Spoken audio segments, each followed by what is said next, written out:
atop a throne of skulls.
All right, guys, hope you're all doing well. Welcome back to the stream, and today we're going to be having another clan war. So you guys saw one a couple weeks ago in which it was the Extreme Meme Team versus ODM. And if you guys haven't seen that one, I won't spoil the results, but it was a very, very good stream. So today we're back with another one. We're going to have the Extreme Meme Team, or XMT, facing off against Clan AIMA, which I actually pronounced right, I believe. I believe it means blood in Greek. So for anyone who's wondering about the format, the clan war, kind of like old school, really harkening back to the early days of, competitive gaming, when you'd have clans and LANs and just rivalries and stuff like that. So we're trying to kind of create that in Total War Warhammer, and yeah, it's going to be happening today. So XMT versus AIMA. Let's take a look at some of the competitors and see what the matches are going to be. So as far as the format, it's going to be a 7-on-7 essentially, where I guess there's going to be a 2v2 in there. So there's going to be 7 games in total. We're going to have 6 1v1s and 1 2v2 match. The clan that has the most wins at the end will obviously win the tournament or the event. So it's pretty simple stuff. Yeah, it's going to be good. It's going to be great. It is time. So the first game is going to be Professor Pipes versus Iggy. So it's going to be the 2 leaders of the clans. It's gonna be sending a message, right? It's gonna be a morale victory. Whoever comes out with that first win, maybe the other faction or the other clan will be a little bit demoralized. Who knows? So we're gonna be finding out and jumping right into the first game. So without further ado, let's go chat with the guys. Oh, we got to make sure we got to get the army blocker up. Wookie has to appear. There he is. Okay. And yes, we're here with the first game, which is going to be Iggy playing Averlorn against Professor Pipes, who's going to be leading the savage hordes of Norske. Yes, it is time. Start when ready. We're going to be on the Pillar of Bone, a pretty classic multiplayer map. Hopefully you guys are ready to party. And hey guys, thanks for joining. I see we got a lot of peeps in here. We got Iggy himself, Wicked D. We got Axel, Dan. I see Falcon in there, Aristodamos, King of the Dead, Alex Verall. Man, we got the boys are back in town indeed. As far as this matchup though, it's a tricky one. The High Elves have some pretty good answers. They have Sisters of Averlorn to take on the Famir, but again, Norse got some really good options, I think, with Pendulum play, and of course the pirate ship of Ulfric to take down those very linear formations of the High Elves. And if any of you guys have questions about the format or anything, just let me know. We have a little bit of downtime right now as the players do finalize their armies, so you just let me know. It's gonna be good. All hail the Wookiee. He's arising from the deep. So in total, it's going to be 7 games. These aren't best of 3s between the players. It's kind of just like single elimination. Well, there's no elimination, but yeah. Each win gets a victory point for their respective clan. They can wear that badge of honor forever. And from there we go. Yeah, maybe we'll see some dwarves today. A very dissatisfied dwarf. We'll find out. Dwarves are very powerful. I know that there is someone in XMT, I believe it's Move Hacker, who's a very, very good dwarf player. So perhaps we could see that. And it looks like Professor Pipes is ready with his army. We're going to be seeing what Mr. Iggy is going to be bringing for Clan AIMA. Hey, Shetland Apache, what's going on, man? Welcome to the stream. Hope you're doing well. And we are just getting started. This is the very first game of the day, so probably could have waited a little bit longer to make sure that we got more people here, but alas, we're going to be doing it to it. So, yes. Hello, Turin. I hope my lady will crush those brutes. Ah, Prince Tyrion. I see. My favorite cheap infantry unit. That's a tough one. I mean, in terms of the best one, I would say Zombie Pirate Deckhand mobs, because they're unbreakable. They have like ridiculously good combat stats for their cost. I mean, in terms of their weapon strength. And yeah, they just have a ton of HP, and they're just pretty much the ideal chaff unit, aside from being very slow, of course. All right, so let's go ahead and minimize, get rid of the screen blocker here, and we're in game 1. Clan leaders facing off, guys. The time is now. Who's going to be sending that first strike, that first blood? Well, I guess it's funny because Clan AIMA actually, I believe, means blood in Greek. So we'll see if they can draw first blood. And let's go ahead and take a look at the Armies of Norske. So this is going to be the Extreme Meme Team champion over here. Professor Pipes, also the leader of the clan. And it looks like he's going to be going with, I feel like if you are going to be a meme lord, you have to go with the Chariot Lord. And it is going to be Wulfric the Wanderer on his chariot. And he does have the pirate ship. The chariot's going to be pretty good at like running through High Elf spears because, I mean, if they're unbraced or they're moving or going through white lions and getting into the back line, disrupting archers. However, it's very vulnerable to dragon play. So big monsters like phoenixes and dragons can really just dominate chariots. So it's going to be pretty micro-intensive for him for sure. It's going to be a shaman sorcerer with metal. Looks like he has Plague of Rust as well as he Final Transmutation. And the whole front line is going to be marauders across the board. It looks like no, it's a combination of marauders and champions, which is a pretty good choice. Standard marauders will just kind of have a relatively even trade with spearmen, but the champions are going to be very durable against spearmen and kind of cheap troops in the front line. White lines are a pretty good answer against the champs, but I really like the champ pick for sure. In the back, he's got a couple groups of spears, and for the heavy hitting, he does have 2 Fimir. So 1 with great weapons, which is a very solid choice against High Elves.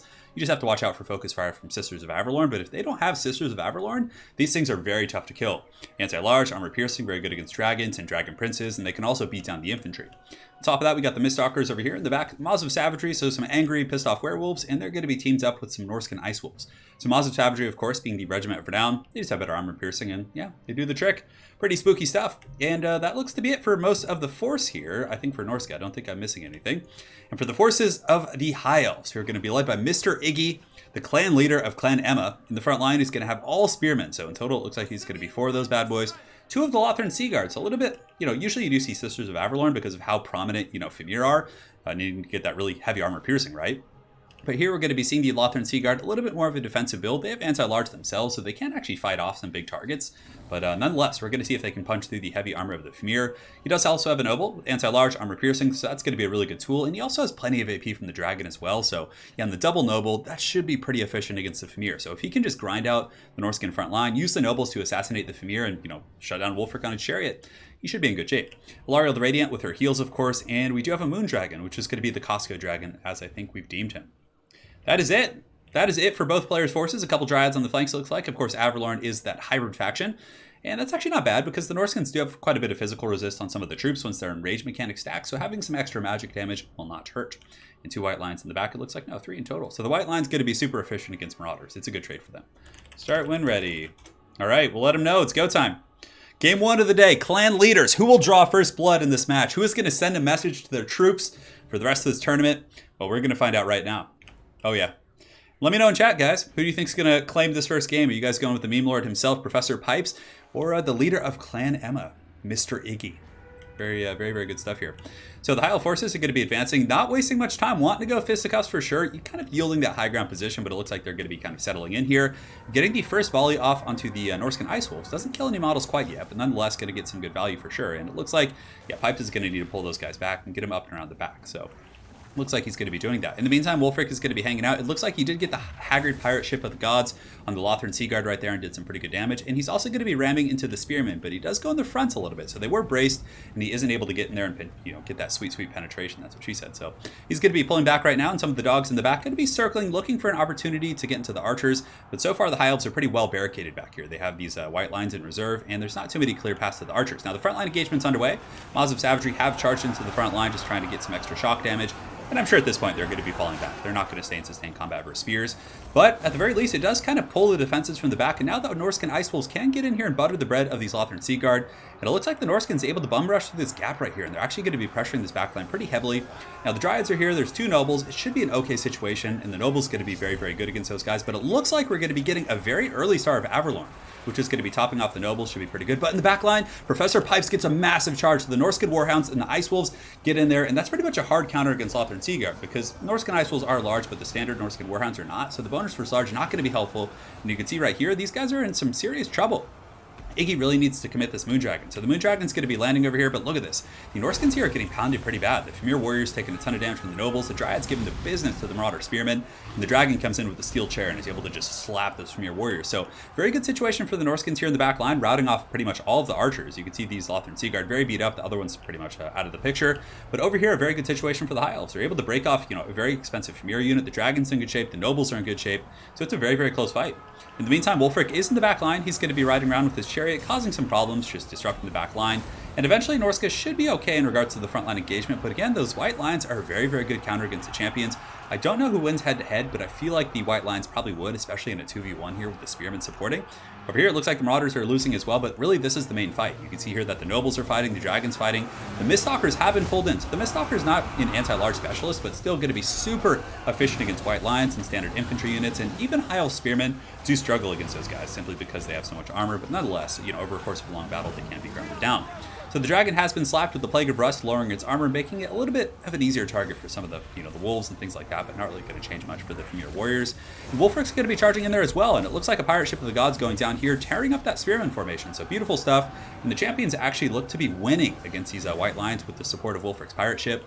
So that could be a pretty good situation for Norske, but this is really the fight. Bounce Power is pretty much dead even. I would say that the High Elves maybe have a slight advantage. Their Dragon's very healthy. The Nobles are getting a little bit beat up, however. This Noble is actually terrified right now, which is pretty big. Mistalkers, of course, do cause terror. And the Pigeon Lady's thinking about landing here, but man, a Star of Averlorn would be huge. But it looks like the balance of power is actually fluctuating in the favor of Norske. So I actually just misread that. My apologies. But yeah, Norske pulling ahead in regards to the balance of power with a massive shattering engagement right here. This Moon Dragon taking a beating. The Norske in pocket just holding firm. They have Spearmen in there. They have the Mistalkers sundering armor, making the Spearmen more efficient. They have angry werewolves who are just beating on that dragon like a drum. And over here, the champions are actually able to win that engagement very, very effectively against the White Lions with the support of some of that.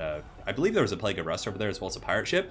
But very good stuff by Professor Pipes, playing a very high and tight game, able to respond to the pressure. He had a really rough initial engagement over here. Took a lot of damage from the dragon and double nobles, losing Famir almost instantly. But his counter-strike was brutal. He followed up with spears. He was really good with his chariot play in the back line. The werewolves got in there. Some of the Norske and Ice Wolves did really good. And his Mistalkers are in pretty much perfect shape. Now over here, Iggy is trying to stabilize the situation. You can see the Pigeon Queen is trying to get away, but Norske and Ice Wolves are the master hunters. She's going to be frostbitten with 71 speed. The werewolves can probably almost keep up with her, and the noble is trying to help out, but at this point, I think the balance of power is too heavily in the favor of the Norskins, and this is beautiful play by Pipes, just 101 right here. Anytime you break a high-value unit, so even a group of White Lions like this, or a Moon Dragon, right, which, you know, before this had about 1,000 HP, chase it off the battlefield, use some of your scraps like Norscan Warhounds and troops like that, and it's really going to help you in the late game to kind of keep your lead. There is a noble trapped up over here. It looks like Wolfric, the Hunter of Champions, is going to be coming in. He has popped the Hunter of Champs right here to lower the speed, armor, and melee defense of this guy. And from here, it's probably going to be a buttering of the bread for this noble. He's terrified. He's getting beaten down. Who the hell wants to fight werewolves? Definitely not fun. In the meantime, Alarielle is going to be heading back over to her last bastion of strength. So she does have some spearmen as well as a noble over here kind of holding firm. But this is a tough one. I mean, the Famir warriors with great weapons have come back. These are the ones that took the initial beating earlier. But, you know, one of the big issues I think for the High Elves has been is their lack of armor piercing. They had a couple, you know, White Lions, which are relatively efficient against like champions and things like that. But, you know, the Famir, there wasn't really like a hard counter to them aside from the nobles. But I don't know. Sisters of Averlorn would definitely be pretty strong compared to the Lothran Seaguard in this matchup, I think. But nonetheless, this noble here is going to be getting taken out. You can see it's pretty much fully surrounded by these guys, and the Famir with great weapons probably going to pile in relatively shortly. And the horde of werewolves and wild beasts of the north are going to be piling in. So Professor Pipes coming in for the finishing death thrust right here. And the High Elves have a couple rallying troops here in the distance, some White Lions, and the Pigeon Queen's in good shape, but really it's just not going to be enough. Wolfric's full health. These Famir, very powerful Mistalkers, are pretty much full health. They are exhausted, but that doesn't matter too much at this point in the battle. Everyone's exhausted. The noble is just being circle beaten by hordes of angry barbarians. And yeah, that's probably going to be game one for the Extreme Meme team, drawing first blood here in this battle. Quite a showdown. A very good initial showcase there from Iggy, you know, getting that really good alpha strike there. But from there, Professor Pipes, his backline harass, he was able to put pressure into the front, which was beautiful, right? So he attacked the front line, overloaded it with Mistalkers and his werewolves, and that opened up the back line. So he then got his Norscan Warhounds and his dogs back there, and he just annihilated those archers. So instantly, the High Elves did lose about, you know, 1,500, 1,400 gold worth of their archer units. Didn't really have any big pressure for the big monsters, aside having to get in melee with the nobles and fight, but even the nobles are going to take some damage from the Famir and things like that. So, that is game one. Very well played to Professor Pipes, the leader of the Extreme Meme team, drawing first blood, and also very well played to Mr. Iggy. And we're going to see if Clan AIMA can draw back here in just a minute, but that's game one for today. So let's go ahead and jump over and update the scoreboard here in just a moment. So let's go ahead and take a look here. And yes, good Anakin. That's going to be 1-0. And now we're going to go ahead and go back to the caster's desk where I'm joined by Senator Palpatine, and we're going to be jumping into the next game here. That was a great one. GG, guys. GG. It's hard to say. I think Sisters of Averlorn would be a little bit more efficient, using them to shoot down the Famir, and then also using a couple of Illyrian Reavers to secure your back line. Just use them to kind of ride down the dogs and just cycle charge cheap chaff infantry. But again, there's a ton of different ways to play that matchup. It was a good game. Pipes did a really good job getting into the back line. Iggy did a great job at the beginning, in the, you know, taking out that initial pocket. He like instantly killed those Famir, which was very, very good. So, you know, both players played well, but really just the doggos getting into the back line caused some problems for sure. All right, so we're going to be jumping into the next game here. 1 second, and let them know. I just they forgot to open a spectator slot, so let me double check with that. Yeah, we'll drop a Discord link here. If there is an admin in here as well, if you guys could drop a Discord link, that would be very, very appreciated. All right, guys, so just waiting for the second game to get made here. It's going to be game two, and let's go ahead and take a look at the showdown and see who's going to be playing in our second game. So it looks like we're going to have Lusitana Noble versus Davoud. And something's actually bothering me horribly here, so just give me 1 second. I gotta correct this. Why is that uneven? It looks even in the text. Okay. That'll do. That'll do. It was haunting me. It was haunting me in the night. Yeah, I have the Senate with me. So yeah, for anyone who's joining, the Clan War is a series. Well, there's actually clans in Total War Warhammer. A lot of people don't know this, but there's a couple very active clans. So we're going to be having series like this where the clans just face off. They get 7 of their champions, or 8, depending if they want to do 2v2s. And, you know, fighting for that pride. Yes, it's quite good. All right, guys. So just going here. 1 second. Let me double check. Cool. You're opening up a spectator slot for me. Perhaps they wanted to have their battle in the shadows. Like one of those things like in the karate dojos when like nobody can watch. Like everybody has to wait outside while the 2 masters fight to kind of save their pride. Davoud, I believe, is with... let me go ahead and double check the list. I could have had it backwards, perhaps.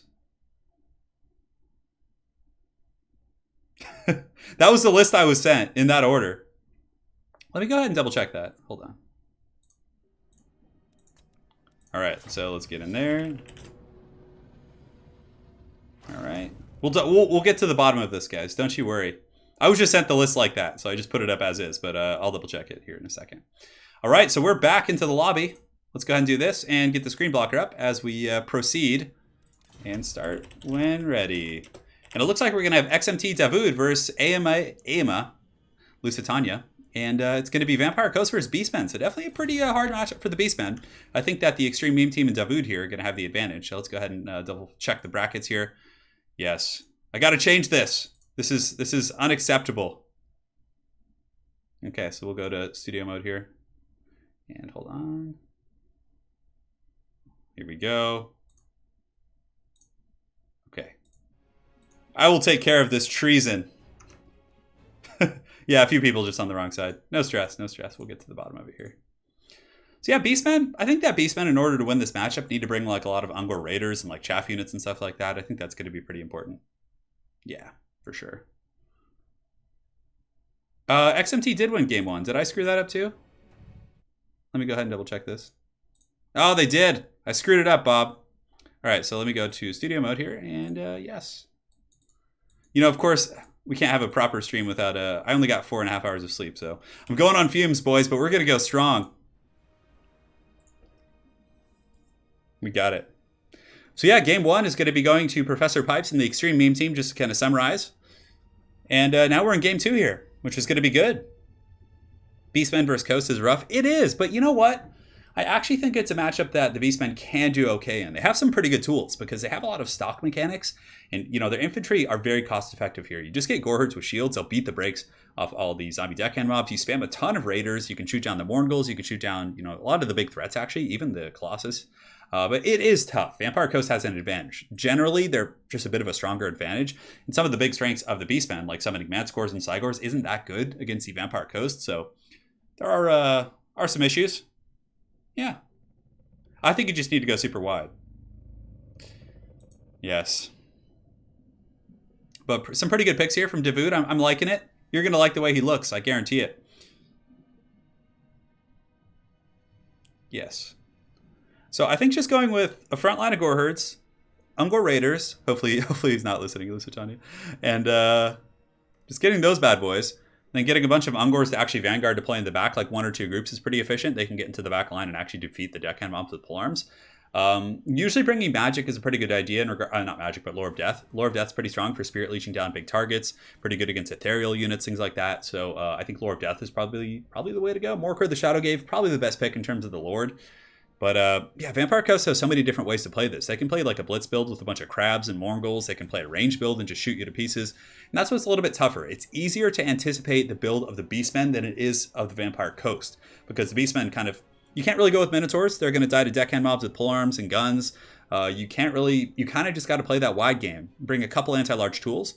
I guess like mixing in like 1 Minotaur with great weapons or like a couple Gorbals could be pretty good. You do need some armor piercing. And you could also mix in like a Bestigor or 2, like go 2 Bestigors and then like 5 Gorherds with shields, just to make sure you have enough for like depth guard and things like that. Yeah, it's tricky. We're here. Sorry about the technical difficulties. in the beginning, screwing up the names. But yes, currently it is 1-0 for XMT.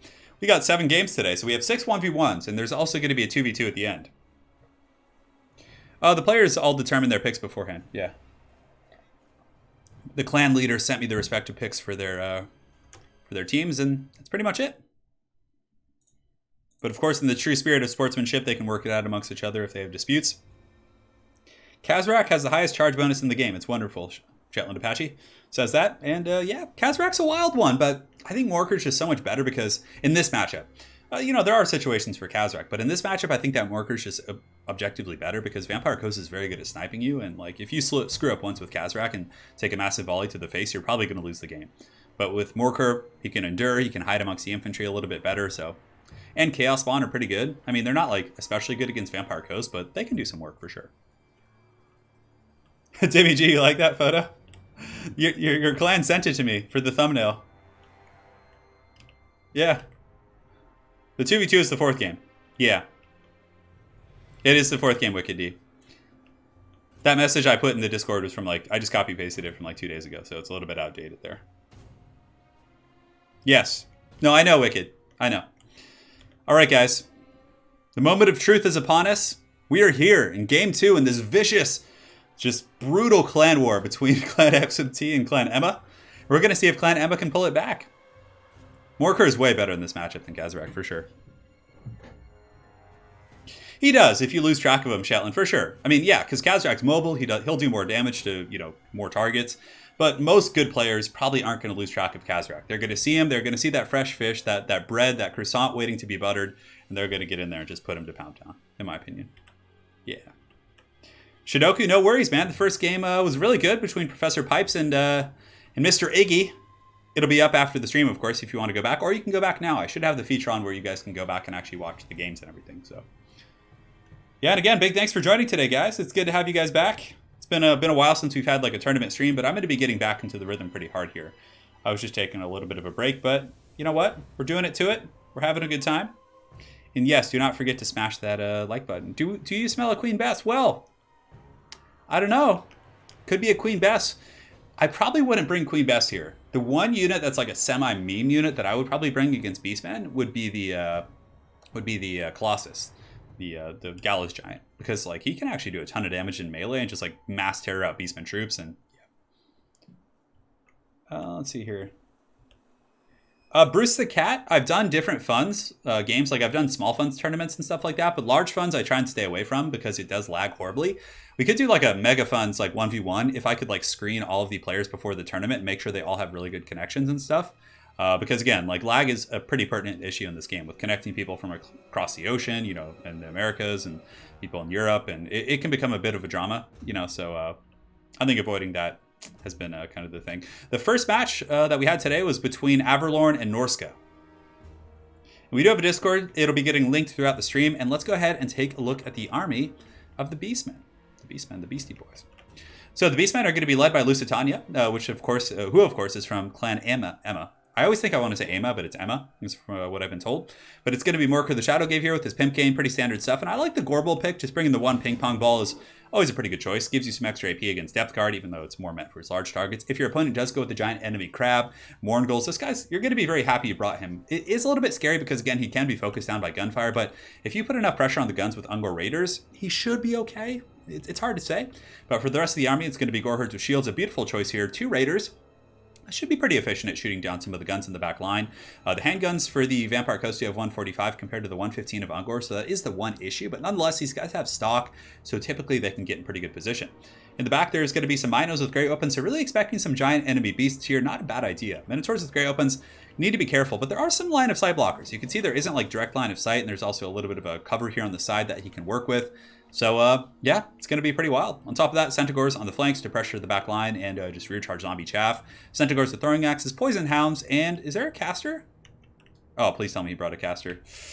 Ooh, that's not a good sign if you didn't bring a caster for sure. That could spell doom for Lusitania here, but we'll see. We will see. I mean, so for any of you guys who are new to the game or watching, you should always bring a caster. There's not really an excuse not to. Like, for example, if he brought a caster, he could be summoning Manticores just for free. 2 Manticores. That's like 2,000 gold worth of powerful monstrous units that you could use to chase the Gallows Giant, go after Lords, etc., etc. But we're going to see if he can pull out the wild card win without a spellcaster here, which is going to be pretty tough for sure.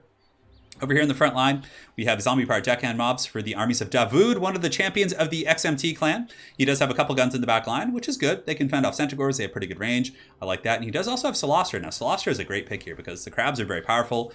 You know, they can just get in the Beastmen front line, hold back the tide, but more importantly, she can summon those damn Knights Errant in the back line to chase down Ungor Raiders. So you go in the front, you summon it right on top of the Raiders, it'll terror out them, do some great work.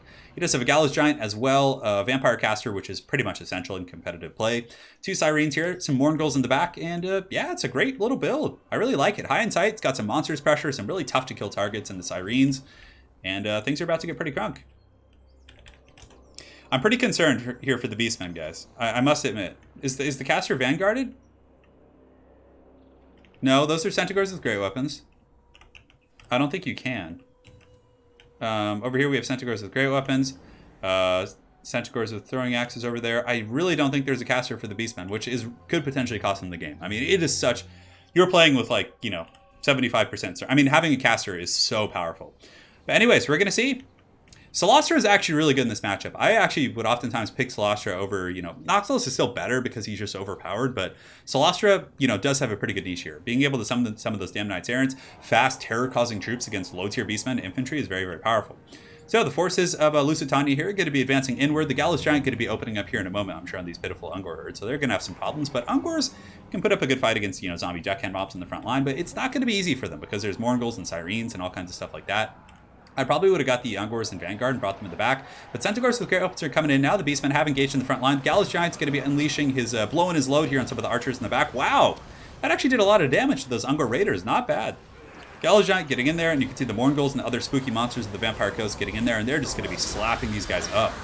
So brutal stuff, guys. Brutal stuff, Bob. These guys going to be taking a little bit of work here. Mourngulls and Sirens going to make very, very quick work of these Gore herds. And over here in the front line, pretty much the same thing happening. The terror from the Sirens pushing those guys back.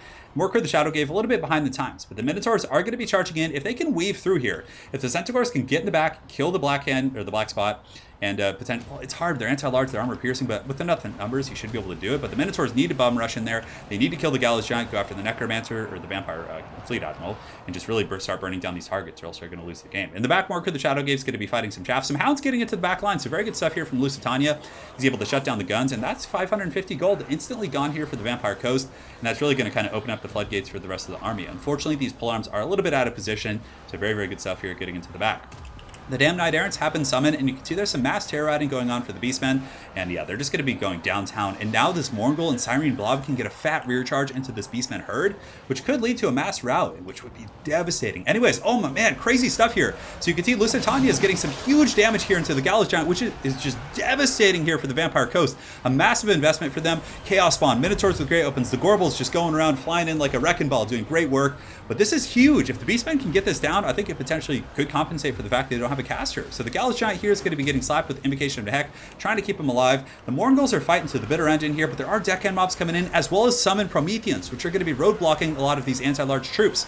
Over here, Morkur the Shadowgave does have his pimp clout, and he's given the straight up business to the Vampire Fleet Captain, so just a crazy back and forth battle. Balance power is pretty even, and in the back line, the Gore herds have gotten into the guns relatively efficiently. Effective cycle charging from the Centaurs has almost destroyed the black spot, taken out the gunpowder.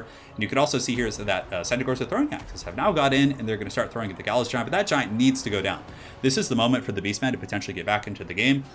Oh, but a beautiful summon right here. Davood is able to summon the Zombie Pirate Gunnery mobs. They're going to be turning about face and shooting into these Centaurs, doing massive, massive damage. So a little bit of trouble for these guys. Centaurs just getting taken to Pound Town. They're also taunted, or they were a minute ago, so their armor was very, very low. And the Gallows Giant's in some trouble.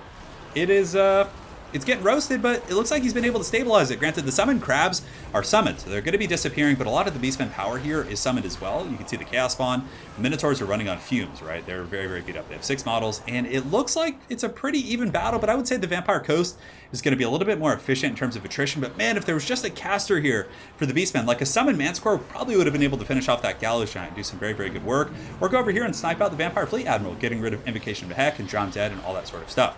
In the back, the damn Knight Errant, those damned Knights Errant. I don't know why that one's so damn hard. Yeah, anyways. So these guys are going to be charging into the back. Mork of the Shadow Gate pinned down by these zombie powered deckhand mobs, but these knights should be disappearing relatively shortly. But the bounce of power is going slightly in the favor of the Vampire Coast and Clan XMT with Dawood here. But the Beastman certainly had a really good initial jump and good play too. He got into the back line. He was very, very effective with the cycle charging, getting his troops where they need to be. But yeah, man, it's just the wizard thing just pains my soul. It just it would have been very, very strong. Over in the distance, there are a couple groups of Ungor Raiders. That looks like they have come back, and these guys still have 39 models and 39 right here. So 2 groups of 39. Those guys need to get back right now. Even that Withering Fire could easily kill the Morngul's here. It could probably, you know, kill the Gallows Giant or get it very, very low. But at this point, it's going to be a little bit tough for the Beastie Boys. The Gorbel is still alive. He has some decent health. If Gorbel can actually detach from this engagement, but I don't think he's going to be able to. Syrenes are actually a very sticky unit. These things do not go down easily. They have really high physical resist and actually surprisingly decent mass for being like a ghost unit.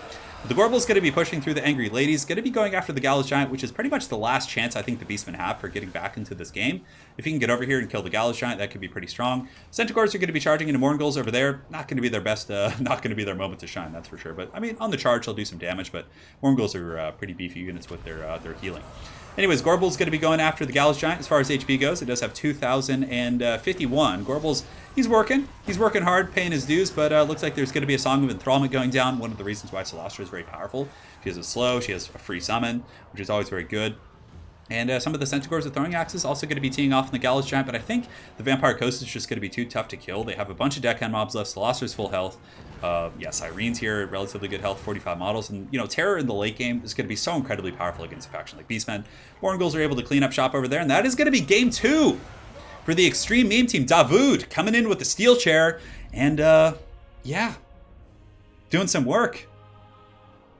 I really think the Beastmen player, Lusitania, played extremely well. He had a very good game. His backline pressure was good. His targeting was very good. He almost killed that Gallows Giant, which potentially could have seized him the game. But not bringing the caster, I hate to kind of just, you know, beat that drum over and over, but if you had brought a caster, I think he might have had a pretty good chance there. Getting a Manticore to kill the Vampire Fleet Captain, then go after the big guy, would have been very good.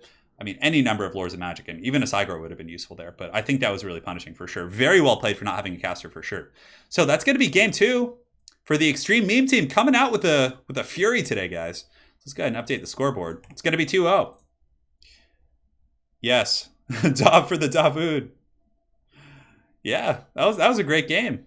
All right, guys, so we're going to be setting it up. I'm here with Palpatine once again, my co-caster. Good, Anakin, good. And we're going to be jumping into game 3. All right, here we go.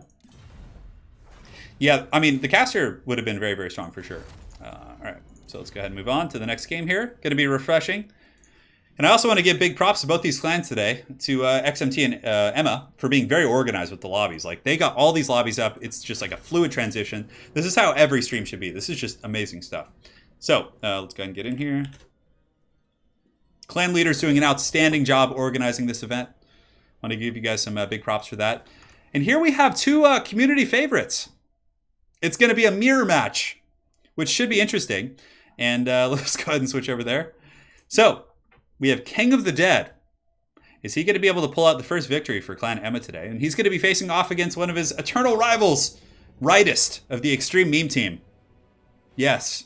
Hey, what's up, Zyphos? How's it going, man? And yes, we are going to have a mirror match. Start. It's going to be the followers of Nagash.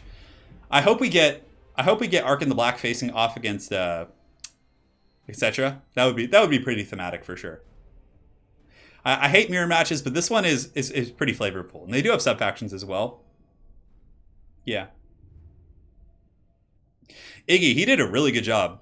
Lusitania played amazing. Like, everything was high and tight and solid. Just the one thing that really punished him was not having a wizard. It's such a disadvantage.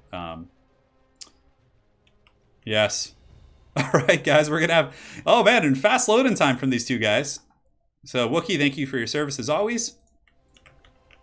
And here we go. It is time.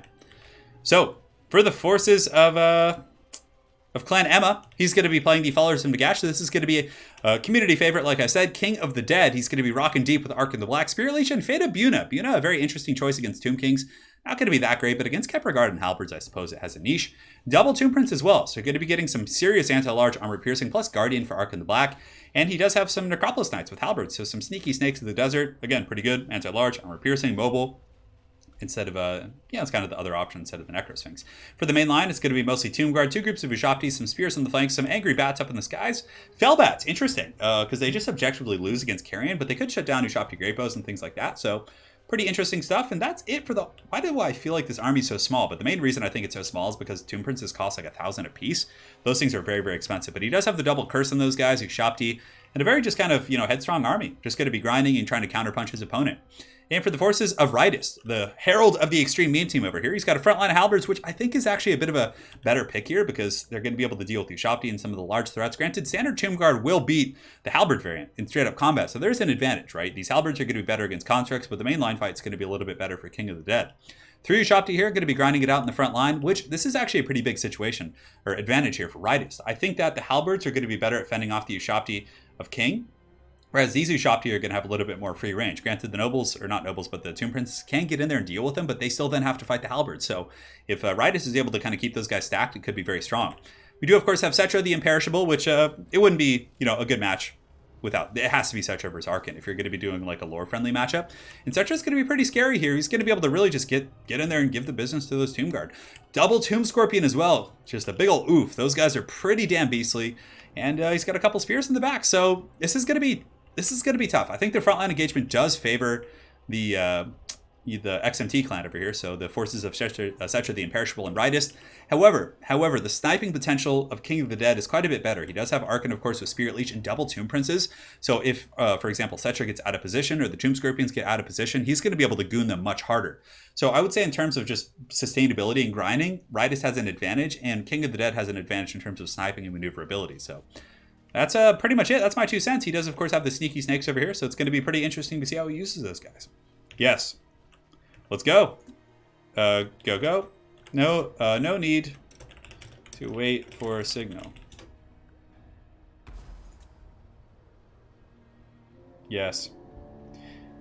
Oh yeah, Mr. Hopeman, there's a lot of casual play. Like in our Discord, I know people, there's like a looking for game section, and people play like casual battles all the time. There's plenty of alternatives for competitive play. You don't have to play competitive at all. Yeah, seriously.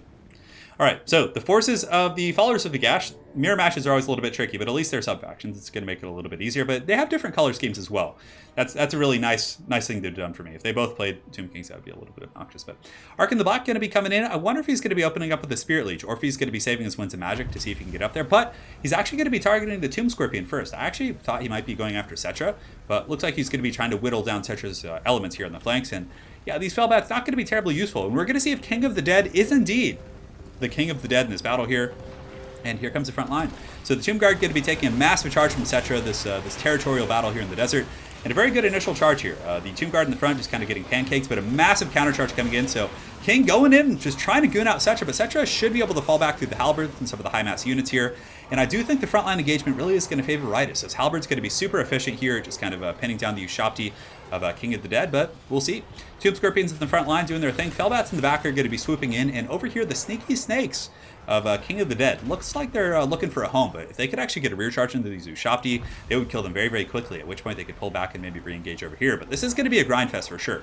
Over here we do have the Arkan the Black, and one Tomb Prince is going to be attacking the Tomb Scorpion. The other one is actually going after the Ushopti, doing some very, very good damage, it looks like. But this Tomb Scorpion's taking a bit of a beating. Very, very good focus fire from King of the Dead. I'm sure he has his mouse just like spam clicking right there. And the sneaky snakes from King also do get into the back line, but there's spears and halberds everywhere, so it's going to be pretty tough. And in the meantime, Ritus is going to be re-maneuvering with Cetra, just kind of going back and forth down the front line. But he needs to be careful, make sure he doesn't get caught out in the open by like Necropolis Knights. And it looks like he's just barely able to kind of squeak away there, and he's probably going to be jumping into the back line. But he needs to be careful. Look at the Goon Squad. King of the Dead just rapidly clicking on Cetra the Imperishable with all these guys. So Arkan and the Tomb Princes just going in there, but Cetra's able to kind of prance away on his pony right here, doing a very good job because, yeah, I think King knows that he needs to snipe this guy, because if he doesn't, the Tomb Scorpions and the other forces of the Warriors of Nehekara are going to be a little bit stronger here in the grind. Spirit Leech is going to be going down on Cetra. The massive Goon Squad coming in, so Ritus is going to need to micro his heart out right now. He's going to need to like go up, around, like pull up into the back and use the high mass of his Tomb Scorpions to kind of protect him, because this Goon Squad is for real. Arkan the Black Tomb Prince is still in the hunt, and his sneaky snakes aren't able to get through, so Cetra is able to goon by here, and now the Tomb Scorpions are coming in. So he's going to be using the Scorpions to kind of fight here against Tomb Princes, which is at its very core a tough matchup. But as far as the main fight goes, it's really hard to tell who's winning, but I would say that the halberds are doing very good. The Ushopti are holding pretty firm. And I think it's going to be a pretty good situation here for the forces of Ritus in terms of the main fight. But the leadership fight is definitely going a lot better here for King of the Dead and Ark in the Black and that whole company. Tomb Scorpions are actually putting a bit of a tail whipping here on the Tomb Prince, using the Desiccation, incantation of Desiccation to lower their combat stats. But normally Tomb Prince is very good against the... very, very good against the Tomb Scorpions. Now, in the back, it looks like King has left some Skeleton Horsemen. They could be helpful for pinning down some units, but for the most part, I mean, yeah, I would just recharge them like halberds and try and break their leadership. But Cetra's pretty low. Sneaky Snakes are just literally just trying to hunt down Cetra and goon him. Here in the center, Ark and the Black and Company able to actually stabilize these standard Skeleton Warriors with the Tomb Blade of Arking, giving some more sustainability. They're doing very, very good for themselves, but yeah, it's a close fight. We're going to see if he can goon out Cetra. Cetra's going to be running some circles here, over here in this pocket, so let's kind of look at the battle as a segment. So these Skeleton Warriors and the Halberds doing pretty good with the support of the Ushapti, should be able to win this engagement. Over here, these Halberds are going to clean up those Skeleton Spearmen. But this is really the center fight. And it looks like there's going to be a curse going down. So Cetra does get very low with the Spirit Leech, therefore proccing a curse, which is going to be doing a ton of damage to all these nearby troops, or already did. And yeah, we're going to see if the Tomb Guards with Halberds can grind this one out. The double Tomb Scorpion's really a menace. And you can see here that Cetra, despite taking a bit of a beating himself, has also given it right back. One of the Tomb Princes is very, very low, I think. And these Ushapti here, pretty much offline. And this Tomb Prince is very, very beat up as well. But I think that King of the Dead is going to be able to goon out the leadership of Ritus.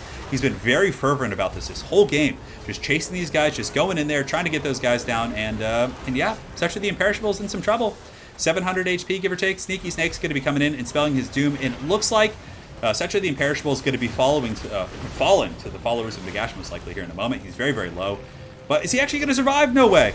And down goes Cetra. So the Tomb Princes with their anti-large, armor piercing, and perpetual hunting were able to kill it. But the rest of the fight, I think, is going a little bit better here for the forces of Ritus. Ritus does have the double Tomb Scorpions. He has a ton of halberds. His Ushapti are in better shape than that of King of the Dead. So there is a chance that he could grind this battle out despite losing his leadership, because the halberds and Ushapti combination was better than the standard Tomb Guard plus Ushapti combination. You have more anti-large to deal with the constructs, etc., etc. But it looks like some of the Tomb Scorpions are being isolated, so they're not able to hide. They're actually rampaging here with the Curse of the Djaf, so very, very good stuff. If the Tomb Scorpions are able to kind of fall back on top of the halberds, I think they would be in better shape. But due to their attack animations, they kind of just like dive in random directions. That's very tough. But King has had beautiful sniping this game. The Necropolis Knights with halberds and the double Tomb Princes have just been on the hunt, just going after these constructs. So right here, this Tomb Scorpion's going to be running, but the double Tomb Prince is very quick and have decent enough mass to push through. And every time they get a charge, it's really, really adding up here. Now, as far as the rest of the forces go, there's some Tomb Guard here, but there's really no infantry left for King. He's going to have to like get in there and try and snipe, and there is a chance that the halberds might be able to just grind this one out. That Tomb Scorpion needs to live. This Tomb Scorpion like needs to sit on top of the halberds and really just try and milk this battle out. But something else to take into account is Ark in the Black does, of course, have his Tomb Blade, so he's going to be able to drop summons perpetually throughout the battle. And yeah, Army was rampaging there for a moment. There could be some Ushapti summons in the back pocket. I think we did see one earlier, but I wasn't sure who it was from. This one Tomb Prince getting a little bit beat up, fighting all the spears here. And I mean, Ritus might be able to grind this one out, I'm telling you guys. He has the King Nikesh's Scorpion Legion. Those guys are holding in pretty firm, but yeah, that summon from Ark in the Black is very, very helpful, being able to get those Skeleton Warriors. And here comes another charge from the Sneaky Snakes, trying to break the leadership of these guys. And they're still taking that anti-large poke. These Skeleton Warriors pretty much almost gone. The last of the Tomb Guard are going to be falling right here. Tomb Prince is going to be cycle charging. And yeah, cycle charging is going to be the name of the game. He's going to have to break the leadership. This whole army is relatively low. And as far as the balance of power goes, it is slightly in the favor of King of the Dead. Of course, he has most of his leadership intact, but that isn't always the only factor, right? Like, depending on what you have left. Oh, and it looks like there's going to be another Spirit Leech. Huge. If he can kill this Tomb Scorpion, I don't think the leadership of this army is going to be able to hold up. There still are some Ushapti here, but yeah, you can see here that Ritus is doing a very good job just getting the Scorpion and kind of circling in the shadows here, just going up and around, up and around. And it looks like there is going to be another summon coming down. That is huge. So suddenly there's a buffer. These halberds and these spears of Ritus are now going to be attacking these summoned skeletons instead of the priority targets here, like Arkin and these other troops. But it's a very, very close cockfight for sure. Sneaky Snakes are doing their thing for sure. Yes. Or just give Turin the power to use banishment once per battle. That would be pretty funny, right? In a blob fight, if like the spectator could actually like, get in there and use abilities. That would actually be a really fun mode, like Chaos God. Like, oh, that's such a good idea. Like Chaos God mode. Like a couple players could like play the role of a different Chaos God. Like it could be a separate game type, and they could have like unique abilities, like dropping a plague, or you know, using some Tzeentch magic. God damn, that is a good idea. Oh man, God abilities. Anyways, here in the main fight, we have the battle still grinding on. Tomb Guard and King Nikesh, the Scorpion Legion, all those guys holding on pretty firm. Sneaky Snake's in a little bit of trouble, actually. The Ushapti plus the Tomb Scorpion able to goon out a couple of those guys.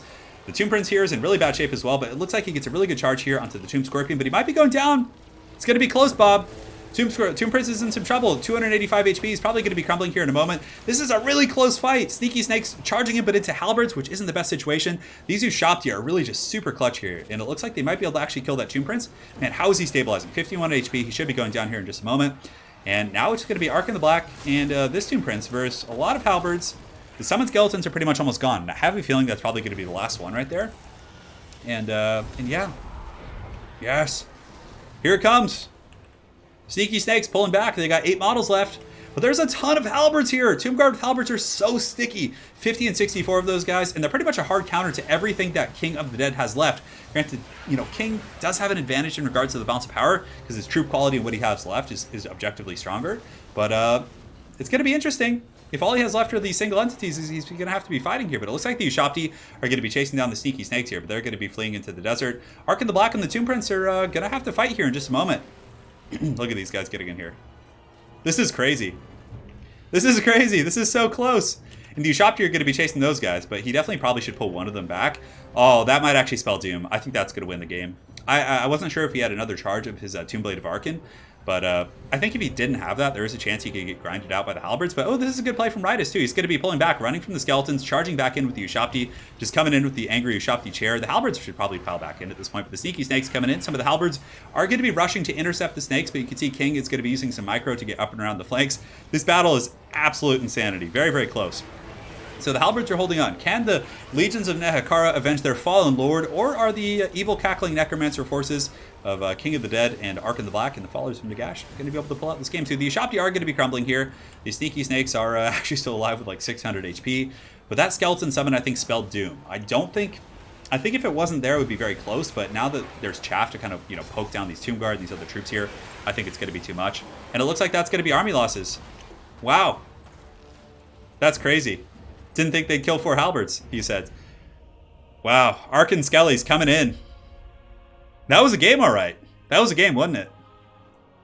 All right, so it looks like Clan AIMA is on the board with a victory from King of the Dead over Ritus in a very close mirror match. That was one of the few mirror matches I actually enjoyed watching. That one was pretty fun. So it's going to be 2 wins to 1 win for Clan AIMA, and we're going to be moving on to the next game, which is actually going to be a 2v2. Well played to both players. That was an awesome game. Those guys are absolute beasts. And yeah, now let's go ahead and move on to the next game. I love how fluid this is. The clan leaders, Pipes and Iggy, did such a good job setting this up. Like, it is so much easier than a lot of other tournaments I've run. So I see, yeah, okay, so I see this here. So let's go ahead and jump in. And we're going to do it to it.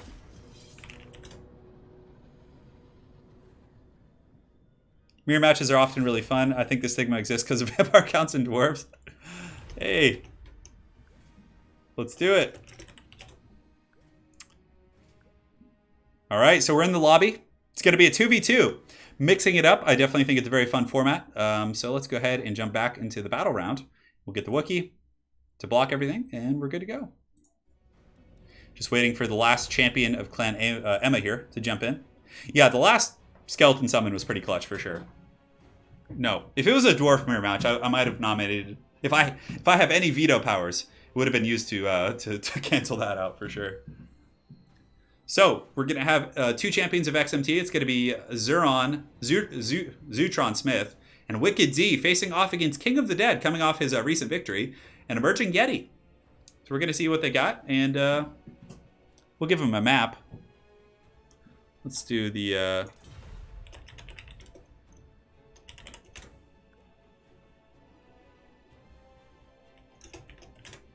We'll do Glacial Lake or, yeah. Glacial Lake's a fun map.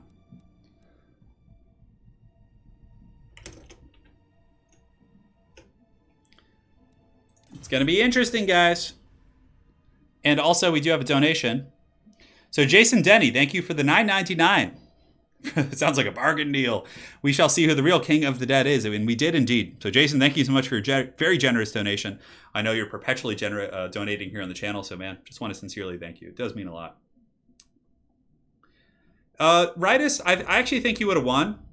But the Tombblade summons from Arkin are, I think, what's sealed your doom. Because basically then all of your halberds were fighting skeleton warriors while the DPS from his single entities was still carrying through. Palpatine does kind of look like a turtle, yeah.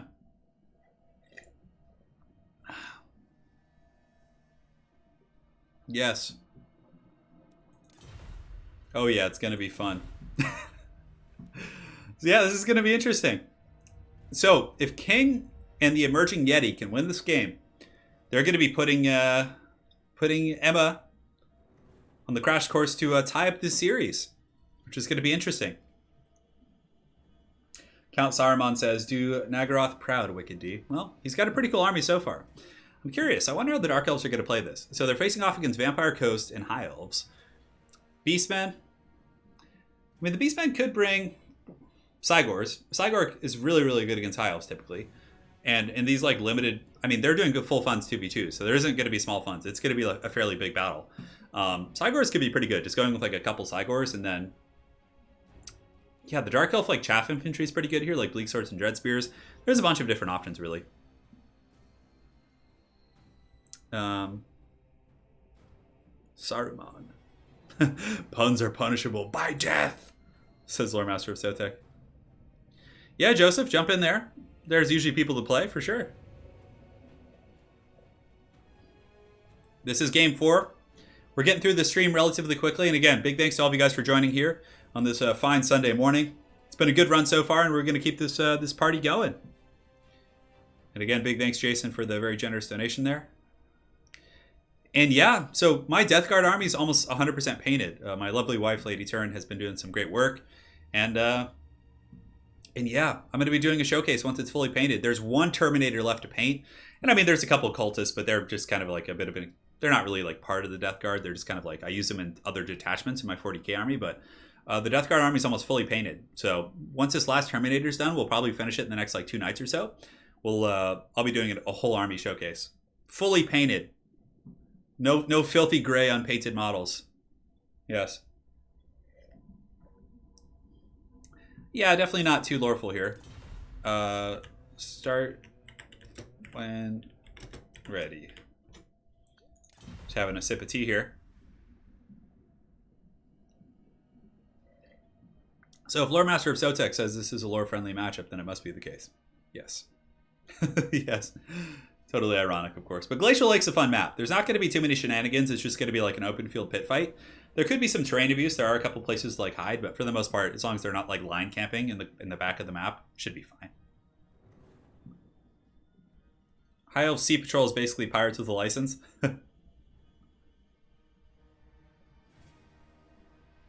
Not sure what you mean, CK. Looks like Turin's hand. My hands have actually been doing much better. And if you saw how much of the 40k army there is, it's pretty huge. Like there's like at least 100 models, including some mega heavies like Mortarion and like bloat drones and different things like that. So having a sip of XMT, dude, I love that, Timmy G. That's really funny, man. That was good. I'm actually playing in a competitive 40k league right now. I'm playing in an ITC league. It's really fun. I'm having a blast. Yeah, a lore-friendly 2v2 tournament would be pretty cool. Perhaps that would be something Lore Master of Sotek could host and I could be a part of. Because he's like, you know, he's the lore master. I think anything like lore specific, he should be the voice. We're going to be jumping into the game here. All right. Here we go.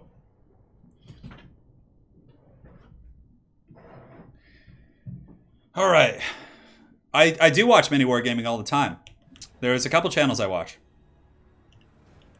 I would love to collab with mini wargaming, but I believe they're in like Northeast Canada, so it's or like Eastern Canada, which would be like a pretty, you know, it would cost a bit to fly over there, so they would have to like, I mean, maybe the benefit would like, it would be fun for me, but I don't know if it'd be worth it. Yeah. So basically, the 40k channels that I watch very actively, like almost every day, I watch Winter's SEO is probably my favorite one. Tabletop Tactics, I love those guys. They're awesome. A really big fan of Striking Scorpion. I like Moorhammer. Moorhammer is what it's called. He does a lot of battles actually with Winter's SEO. And there's another one called Hellstorm Gaming or Hellfire Gaming. I forget what they're called off the top of my head, but I watch them quite a bit. A little bit more meme heavy for sure, but they're quite good. Rerolling Ones is a really good channel for Age of Sigmar. Maybe I'll make a video actually on like on my favorite 40K channels. So you guys, like, if you guys want to get into it, you can go watch them. Yeah. I would go play with the mini wargaming guys in a heartbeat. Although I play ITC format, which is the more competitive format, and they usually do the more casual narrative stuff. Which I could do that too, but I'd much prefer to play ITC. And you guys will see, ITC is in my opinion, a far superior format to casual Warhammer, like to Maelstrom and like, you know, those different ones. Because there's a lot of different formats in Warhammer, like the casual ones where you have the objectives in regards to drawing cards. So each player will, you know, you pick a mission that has like a bonus objective usually, and from there, each player draws cards from their deck. And the deck will say like control objective 5 or psychological warfare. You need to get in there and like break one of their units, right? In terms of morale. So you like kill enough units and the rest run away and you get a victory point. But the cards are kind of stupid because in a balanced game, you're going to go in with your friend, for example, and like you could draw like 3 cards that are completely unattainable with the exception of maybe like one lucky circumstance, right? And then your opponent's just going to draw like the best cards and you're just going to lose despite how the game goes, despite what you killed, despite how well you play, you're just going to lose the game. Unless you table your opponent, which I think that's dumb. ITC is solid because it's simple, but it also has really like thought-provoking gameplay. So for one, it's objective based. There's just like the other one, of course. So at the end of each battle round, whoever controls more objectives or has killed more gets points respectively. On top of that, ITC has a bunch of developed secondary objectives that you actually look at your opponent's army before the game, and then you have to choose from like 10 or 15 secondary objectives, pick 3 of them, and those are going to be the objectives you go for the game, each of which you can accrue 4 points on. And it's solid because you have to like look at your opponent's army, you have to brainstorm, okay, what can I achieve here? You have to really think tactically, and then you have to try and achieve it. You're not going to be screwed over by just drawing the wrong card. So that's my rant on why ITC is a way better format than pretty much everything else in 40K. Okay. Now back to the game. So it's going to be Clan XMT with the Dark Elves and the Beastmen, and they're going to be facing off against the Clan AIMA here, which is going to be King of the Dead and Emerging Yeti. So Vampire Coast and High Elves here, which is going to be very good. You're going to get a huge tar pit in the front line with deckhand mobs, massive archery in the back line with Sisters of Averlorn and Lothran Seaguard. Also putting the Lothran Seaguard on the flanks to get a little bit of extra kind of anti-large. Looks like it's going to be a Lithanar and a Mage with life. Count Noctilus, and there's also a Handmaiden of the Everqueen, which is going to be buffing the missile attacks of these nearby Sisters of Averlorn, which is going to be awesome. So great army here. Looks like there's a Gunnery White in the back with extra powder. There's some cannons. This is going to be a hog wild game for sure. So for the forces of XMT, Zeron Smith is going to be going with a bit of a frontal vanguard of the Gore Herds, a couple Centaurs to cause some backline pressure, which is going to be tough with all the spears back there, but still could get some work done. Couple Bestigors. Shades are also a pretty nice pick because they do have stock. Granted, High Elf Archers are a bit of a natural counter against Shades. Minotaurs with Grey Weapons for some anti-large, and it looks like we're going to have a Beast Lord in the back. So start. All right. We're good. Looks like we got some Cold One Knights back here, some Harpies as well. And yes. It's time. It's Gotham's Reckoning. I think the advantage, if I had to just look at the armies, I would say that the forces of AIMA here have an advantage. I mean, cannons are a little bit obstructed, though. Like, the archers are actually obstructing them. The cannons need to be a little bit further back, in my opinion. But if they can actually get shooting, they're going to just wreck those Minotaurs so damn hard. On top of that, the Tar Pit plus Noctilus, that's pretty nasty for sure. But the Shades and the Beastmen Infantry could easily collapse his flank, with a little bit of support, especially some magic here. But it looks like the cannon shots have gone into the Bray Shaman, who does have the Amber Spirit and the Curse, it looks like. So there's not going to be any Manticore summons. And some of the Harpies and Dark Riders are going to be coming around the back, but they need to get in and engage right now. They need to go fisticuffs. They need to fight. This Beast Lord needs to go balls deep for sure. So unfortunately, this poor Chariot's taking a little bit of work. Honestly, he should probably just Tokyo Drift up and around the side of the map and just try and get some spells off. So the first of the Gore Herds are going to be charging in, taking a ton of fire here from the Sisters of Averlorn and some of these other troops, but it's going to be tough for these guys. No depth guard here for the Vampire Coast. In the back, some of the Dark Riders have actually caught these Scurvy Dogs, so a bit of a sneaky vanguard here from Wicked D, able to get a beautiful charge and essentially get 500 free gold. So very, very good initial start there, despite some of the beatings they're taking in the missile game. So the Gore Herds have gotten into the front line. Centaurs are getting around the back, and they might be able to find a hole. It's going to be tough. It really depends on the halberd and spear play of Emerging Yeti and King of the Dead. If he can find an opening, if Zutron here can, that's going to be very, very strong. But the archers so far are just tearing these guys apart. Look at the firepower coming in. This is nasty. So they have the Gunnery White giving the ballistics with accuracy and reload. They have the Handmaiden of the Everqueen. This missile line is so gross. It's able to absolutely melt the Bestigor Herds, just doing a ton of work. And now the Shades are shooting. So the Shades look to be focusing down on the Lothran Sea Guard, but they should probably be, I don't know, there's not too many good targets. They should focus down the Sisters of Avalorn. That's by far the most important target. Now the back line's a little bit opened up, and it looks like the Dark Riders... Oh, I just heard like some crazy sound in my headphones. I don't know what that was. But the Dark Riders with shields are going to be charging in here, going to be trying to get to the back line. Centaurs with the just sword, I guess, buckler and spear variant are going to be getting in. So the Centaurs do get on top of the cannon. Beautiful play. Minotaurs with great weapons coming around the back, and the other Centaurs are going to be charging on the deckhand mobs, trying to crumble their leadership. So in the meantime, the Dragon is probably going to be going after the Minotaurs, maybe, but that's, yeah, it looks like he was about to do a breath attack on them, but it's probably not the best choice. So the frontline engagement's now underway. Bleak Swords and all these guys have finally made it to the front line, but for the most part, the front line of the XMT clan has just been taking a brutal pounding, but they have gotten into the back line. Some very good sandwiching right here, actually buckling these zombie pirate deckhand mobs. And over here, it looks like there's going to be some summons from Noctilus coming in to buffer the back line. But look at the damage this mage took, some of these other troops. The Shades have taken some work, but they're still firing pretty efficiently, and I wonder what they're going after. So let's actually go ahead and take a close look here. It looks like the Shades are going to be going after the Sisters of Avalorn, and it's actually a pretty close fight. Despite that initial beating they took, it seems like the Beast Herd has gotten a good solid engagement here on the Spearmen and the Deckhand mobs, and they're slowly going to be crumbling the defenses of the High Elves and the Vampire Coast. Now the Dark Elves are going to be pushing into the front line with some of the reserve Dread Spears they have, but now these Shades are starting to take some heavy damage here. Handmaiden of the Everqueen and the Gunnery White still getting those very, very juicy buffs, and Invocation of Nehek is going to be keeping that front line just so sturdy and so solid. So some of the Cold One Knights are going to be charging into the front line, bit of a bold strategy caught, and Lothran Sea Guard being pulled into a frontal engagement, and the bombers are running a little bit low on ammunition as well. But the bounce of power is certainly starting to go in the favor of the Vampire Coast and the High Elves at this point. They're just kind of slowly grinding everything out. You can see the Shades in the back are getting worn down by the Archer fire. And Noctilus is just too powerful back here. He's able to just summon all these troops to protect the back line. So even if the back line is compromised, he's able to just summon zombies to kind of tar pit, and it seems to be going pretty well. Vestigor herds on the flank are doing very well for the forces of Clan XMT, but it looks like Clan AIMA is probably going to be pulling this one out. It's going to be a close cockfight for sure, but the bounce power just ebbing and flowing. And you can see if you take a big overhead look, it's just like there's just a wall of Vampire Coast here that just is not buckling. There's still a Moondragon. The Lithanar is still in great shape. The Canid Assassins are getting punished. The Shades are getting punished by the Archers and the Sisters of Avalorn. And I just don't think the Beastmen and the Dark Elves have enough stopping power to push through this. Granted, in the center, we do have Marathi. Big Mama Marathi is going to be going after the Lifecaster, which is a great choice. She's a very, very good assassin character. And if she were able to kill the Lifecaster, break him off the battlefield, come back, kill the Handmaiden, and then maybe get a Lithanar, but that's a tall order. Marathi's all by herself. Noctilus is nearby. The Dragon could easily come in and start doing some good damage to her. And the Beastmen are going to be suffering a mass rout. They're just going to be just completely buckling on this flank. The Dark Elves have some troops left. They have the Canid Assassins, who of course are pretty good in their own right.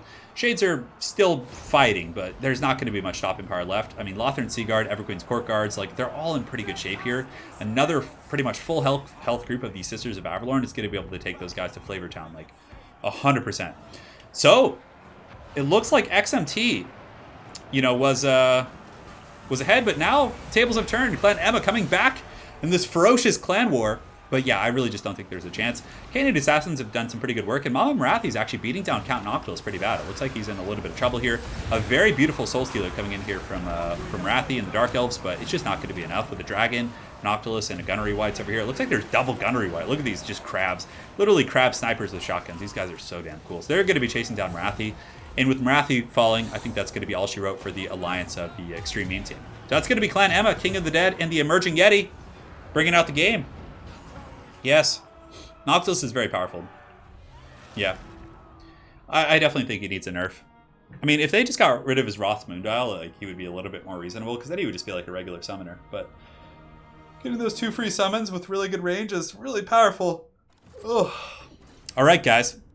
So that's going to be a victory for Clan AIMA here, tying up the series. So guys, we have 3 games left. It's literally like a best of 3. And we're going to see who the champions of the clan war will be. GG. All right, here we go. So let's go ahead and move on to the caster's desk, and welcome. Welcome one, welcome all. We are back. And let's go ahead and say GG and move on to the next game. Palpadam Noctilus. Yeah, Noctilus is brutal. The Sisters, yeah. The Sisters with the Vampire Coast gunline, you guys got to give it up. That was a sweet build.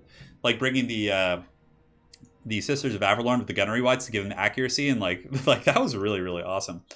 All right, so let's do this, and so we are on 4 now, I believe. Let me double check here. Yeah, so that was Glacial Lake. We just finished that one. That was number 4, and now we're on number 5. Okay, great.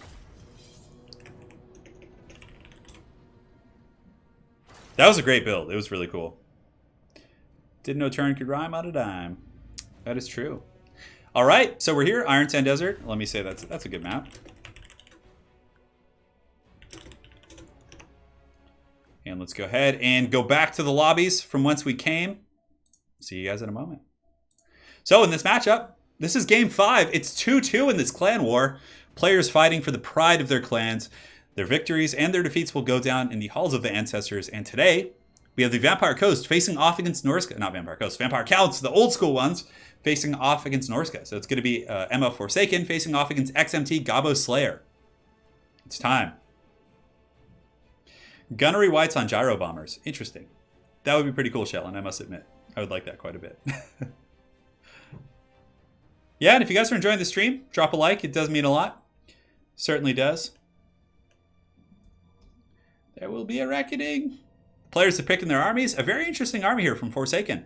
There's a couple units I haven't seen in quite some time, so we're going to see if those bad boys can do the trick. Norske! Norske is a pretty cool faction. Joseph Rocca, I will be streaming tabletop eventually, yes. Shidoku's all excited for the mammoths in chat. Oh, but it looks like Gabo Slayer with the hard switch at the very end.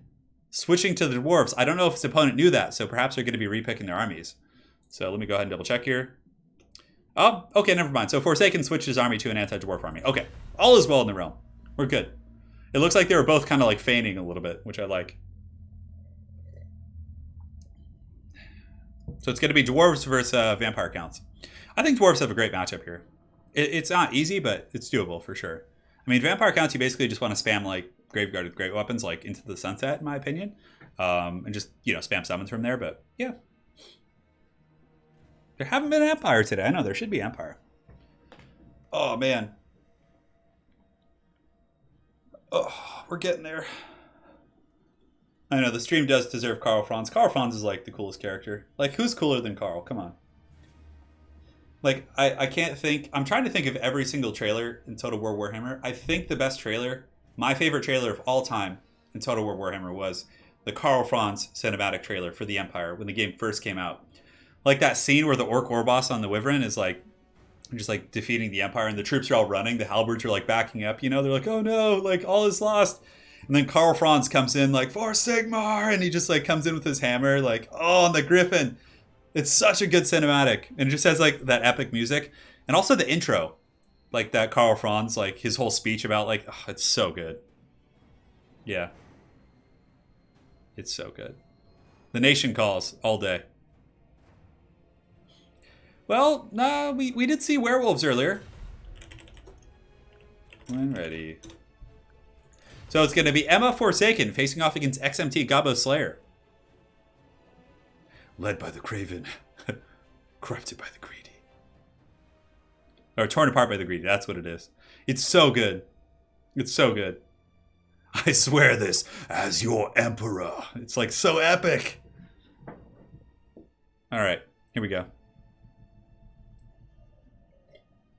That's what's so cool about Karl Franz is like all these other characters that are badass have like, they're either vampires or they have some like blessing of a chaos god or they have like some blessing of the Lady of the Lake or something. But like Karl Franz is just a man, like, and he just rises up with Gal Maraz. I mean, yeah, Gal Maraz is a little bit OP, but like he rises up, he leads his nation, like rallies the men of the Empire. Like, he's such a cool character. He's so much cooler than like most characters in the Warhammer universe, in my opinion. Like, but elves are like kind of like OP already, right? Like they have all this magic and they're like, like seeing like a human character coming in just like, just do work is so cool.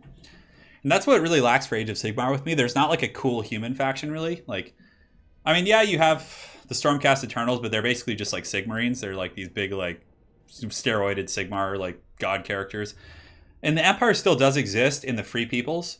Or the free guilds or whatever it's called, but like it's not like the same. They don't even have any like named characters. It's kind of like, yeah. So if they ever, yeah. Yes. So if they ever were to release like a new Empire faction for Age of Sigmar, I would jump all over that for sure. But until then, I'm just going to play 40k probably.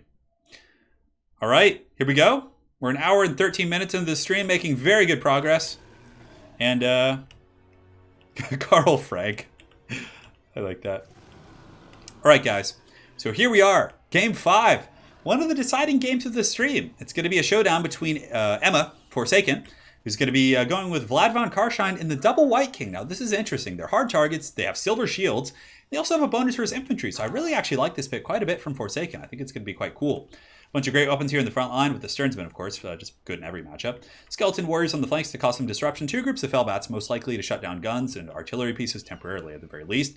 2 Cryptors in the back. Now, this is a bold strategy, Cotton. On paper, very good against dwarves. Good armor piercing, they have poison, good mobility, but dwarves have so many guns and so many missile attacks that Cryptors often just don't pay their dues, and it's just more effective to go with more Graveguard with great weapons. But we're going to see if you can make them work. I mean, if you can somehow shut down the guns with like hounds or bats, but even still, I think Cryptors are a very risky pick here. On top of that, we have 2 corpse carts, and it looks like they're just going to be the dirt cheap ones, just getting that free healing across the board. Or with the, oh, not the healing, it's actually the Vigor Mortis, so it's just going to be going for the damage buff, which should be okay. Now, for the Dawi, it's going to be Norgumling's Ironbreakers, Hammerers in the front line across the board, so he's going to be going to Pound Town with these guys. Should be interesting. He does also have a Rune Lord with the Master Rune of Wrath and Ruin, a cannon in the back, going to be dropping some Dawi Thunder, Miners, Dwarf Warriors with great weapons, Grumbling Guard, Warriors of Dragonfire Pass, so pretty damn elite Dwarf army, and also, yeah. This is tough. The cannons back here are going to be very tough to access for sure. And 2 Thunders, not going to be super punishing against the Cryptors, but yeah, it's still enough, especially with double cannons. That's going to be pretty tricky for sure. So quite eager to see how this goes down. The White Kings are really going to be the deciding factor for sure. Yeah. Yeah. I haven't seen Cryptors in forever. Yeah, I agree, Aristodemos. I think that if you're going to be playing against dwarves, you just spam infantry, like Graveguard with great weapons, and just like grind it out. It's not a terrible idea to mix in like a couple hounds. Like I think a couple direwolves can be pretty good for sure, chasing down rangers and like cannons and things like that. But Cryptors, like anything large against the dwarves, is always a liability because the dwarf metagame, in the only real competitive way to play dwarves, in my opinion, is like gun lines. Granted, this build could work. Yeah, I think it's a pretty good build, and that's not to say for every matchup. In this matchup, maybe the Hammers are going to be very good. I typically just spam like 4 or 5 Thunders and spread them out and just use like Runesmiths to spam and just like wear down the Graveguard, but you know, everyone has their own playstyle for sure. Yes. What is a Romulan to a dog? We got Romulan dog up in here? If so, what's going on, man? Hope you're doing well. Welcome, welcome, brother.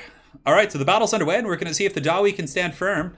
I think he still has 1 cannon back here. So yes, one of the cannons is going to be getting guarded by these Dwarf Warriors, although it might be obstructed with the way they're standing on top of it. So the first volleys of the cannons are going to be going off, so let's see what they're targeting. So losing track of the cannonballs a little bit there. So was that just like a misfire?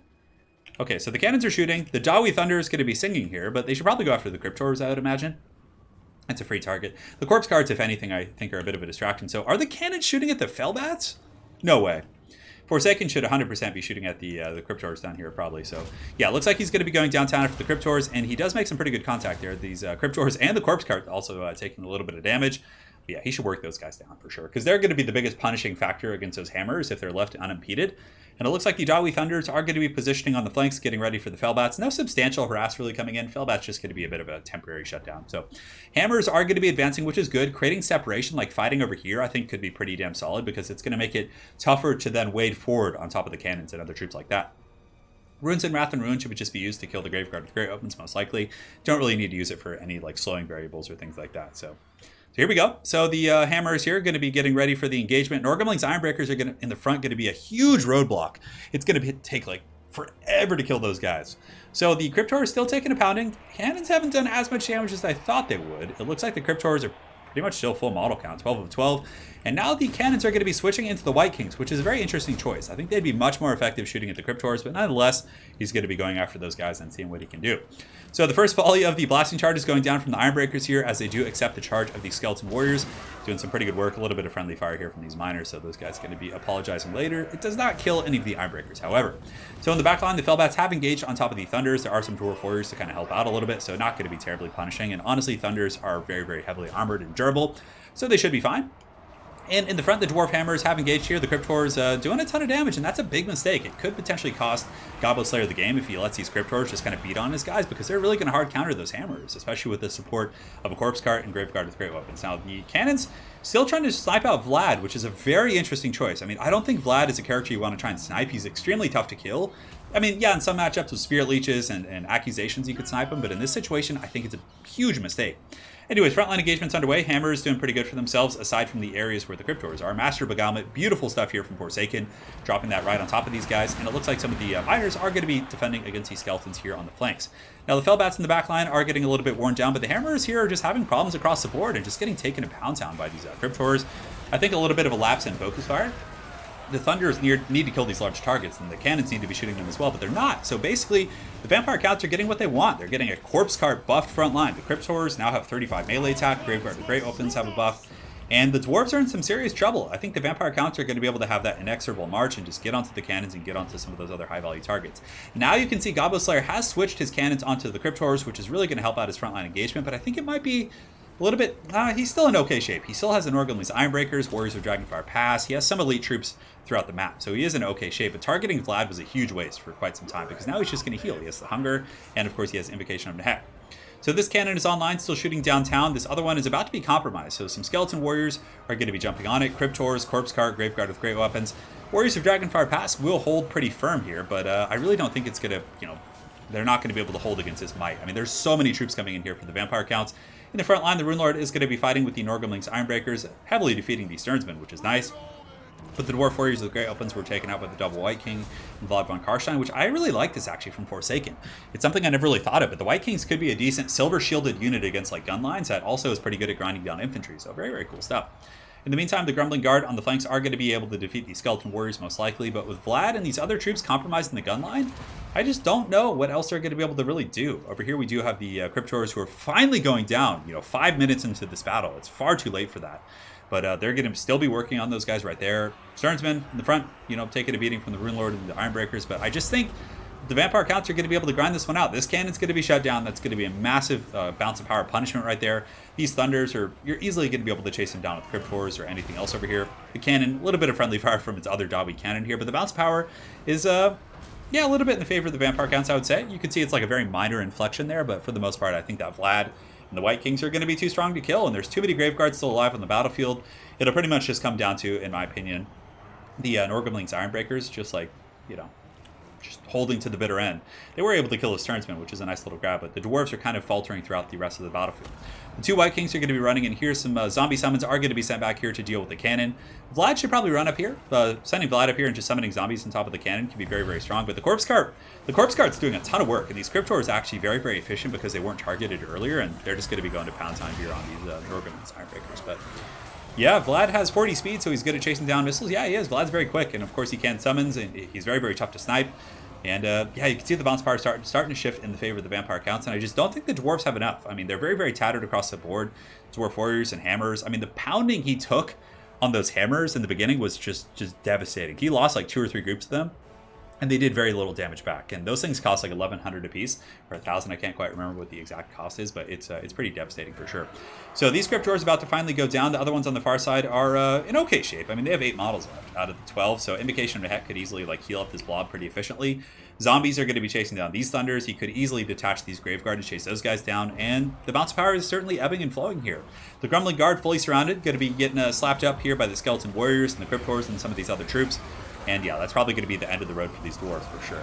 But yeah, the Hammers I actually like them as kind of a pick, but with the Cryptor and the Corpse Cart support, they just were not able to hang with the Graveguard with great opens as well as the Cryptors. Now Vlad's going to be getting back here.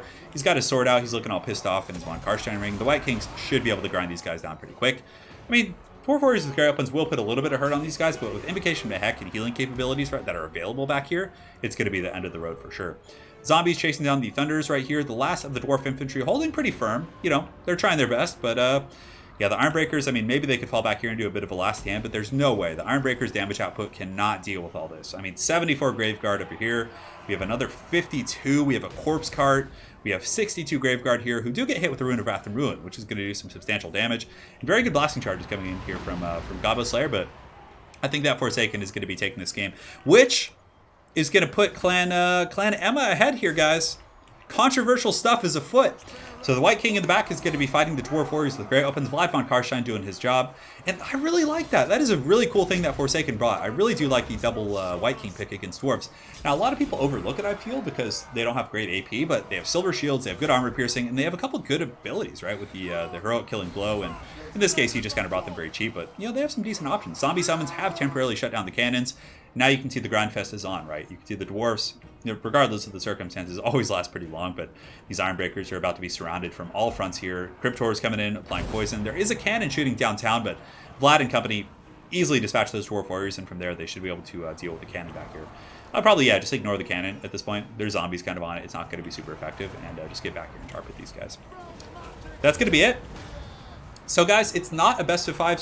So how this works is, in the clan wars, is the clan nominates 6 champions and then 2 champions for 2v2s. So there's 6 1v1s and 1 2v2, and it's pretty simple. The clan with the better score at the end in terms of victory points is going to be winning the clan war. So if the next game is a win, it's going to be for Clan AIMA. It will be a guaranteed win for them, but still the last game will be played just to kind of send that final message home. Yes. So the dwarves are fully surrounded by the Vampiric hordes, the Norgelings, Ironbreakers, valiant people, going to be, or valiant Dawi, I should say, are going to be fighting to the bitter end on top of the corpses of these Cryptors, but it's not going to be enough. There's too many great weapons, too much AP. Master Beguilement is going to put their melee attack to 0, and that's going to be all she wrote. Yes. Uncle Gant versus Head Mantis is next. All right, looking forward to that one. So the Rune Lord here is going to be going down to Vladdy Daddy. It's always cool to see Vlad in action. We're so often we see the Bloodjack Vampire Lord or some of these other Vampire Lords like Manfred, but seeing Vlad, he's like an OG. And he's really good. He's tough to snipe, he's durable as hell. Master Beguilement's a really good ability, and yeah, he does a great job. Where you're expecting more meme team units, says Karl Fronsky. Well, we'll see. There are games yet to be played. All right, lads. We've been on a long journey together. Let's go ahead and update the scoreboard real quick. So with that, Emma Forsaken is going to be pulling ahead for his clan. And guys, this is it. 3-2 right now. If XMT drops his next game and Emma is able to win it, they're going to win the clan war. There still will be another game after that, but nonetheless, this is really the game right here. Everything is on the line. A fiercest of cockfights. All right, so let's go ahead and head back right now. And GG. All right. Here we go. Multiplayer battle. All right, come on. Get in there. We're doing it to it. And yeah, thank you guys so much for joining today, by the way. Game 6. We're doing it. What is the falling stone in the background? Yeah, that's just part of the map. Let's see. So thank you for the $5 donation, Daddy's Girl. Says, hey, great content. Love it. Why don't you ever play Dark Elves? You know what? I actually have a Dark Elf game coming up. It was really good. I use a bunch of shades, and it'll be up in the next day or two. It'll be up on like Monday or Tuesday. So yeah, stay tuned for that. We will indeed have a Dark Elf game for you up on the channel soon. So thank you so much for the $5. I'm like Porky Pig. I'm seriously like Porky Pig sometimes. Like my brain and tongue just like don't connect. But thank you for the $5 donation. And it's weird because sometimes I can be like quite eloquent, like loquacious and stuff, but then there's times where I just like can barely speak. I guess that's just part of YouTube. So let's do the Tower of Hoeth. Here we go, and we are back. So this one is going to be Uncle Gant. He is fighting for the life of the Extreme Meme Team. It is on his shoulders. He must carry it. And he's going to be facing off against Head Mantis, who is a very, very good Lizardman player. So I actually saw a replay with him playing against Stop Plays the other day, and it was very good. So yeah, so Head Mantis facing off against Uncle Gant. We're going to see what the Gant brings. Oh, of all the Elvish factions, Wood Elves are probably my favorite. Yes. The Crazy Jack things. I'm not sure what I'm saving, but thank you. All right.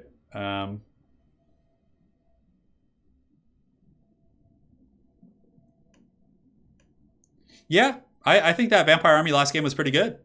The Cryptors were a bit of a risk, but, it was a risk that paid off. There wasn't enough punishment on them, so, it worked out well. Forsaken's build was really cool. I love Vlad and the double White King. I feel like that would be very strong at grinding out the dwarves. Yes. The Tomb Kings are still not announced? What?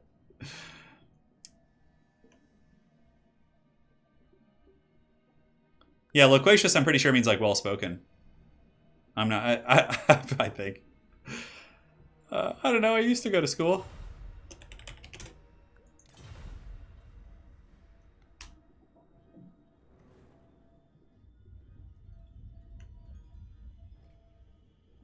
Yeah, so this game is going to be Vampire Counts, but trust me, you guys are going to like the way Uncle Gant looks. I guarantee it. And he's going to be facing off against the dinosaurs, or it's going to be Last Defenders, actually. So it's going to be Krokar sub-faction, so we're either going to see Krokar or some of the generic lords, which should be interesting.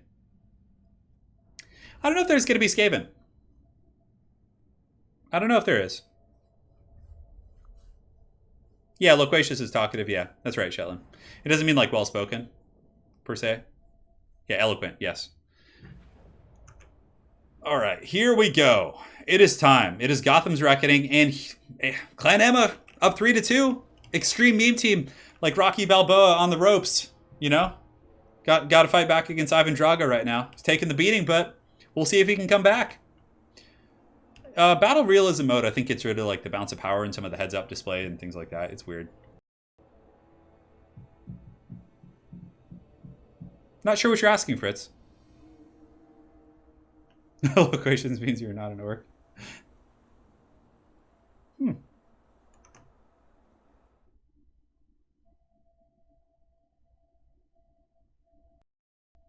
Yeah, sounds good, Disco Skull. Oh man, for a second on my stream it said the stream was crashing. Hold on. No. Okay, a little bit of lag. A little bit of lag here.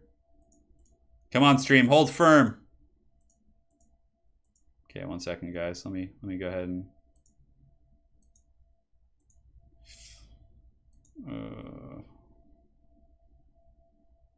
come on.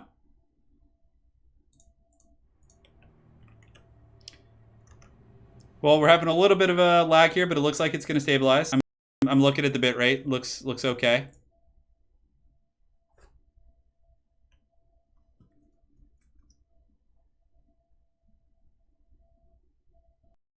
Come on. Hold firm. Hold firm, stream. 1 second, guys.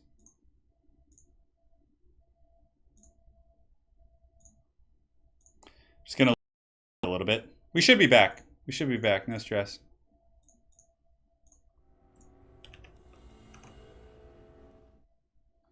Come on.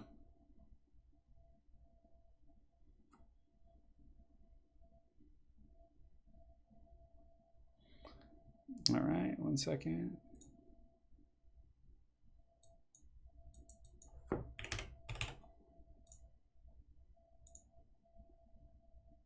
All right, so we just lowered the bitrate a little bit. Come on. Come on. No. Come on, hold on. All right, so hang on. Stream lag. Stand by for signal. All right, so we're gonna get it stabilized now. Hopefully.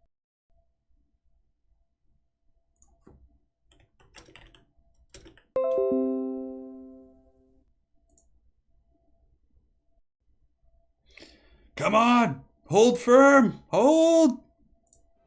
Can you guys hear me? Let me know.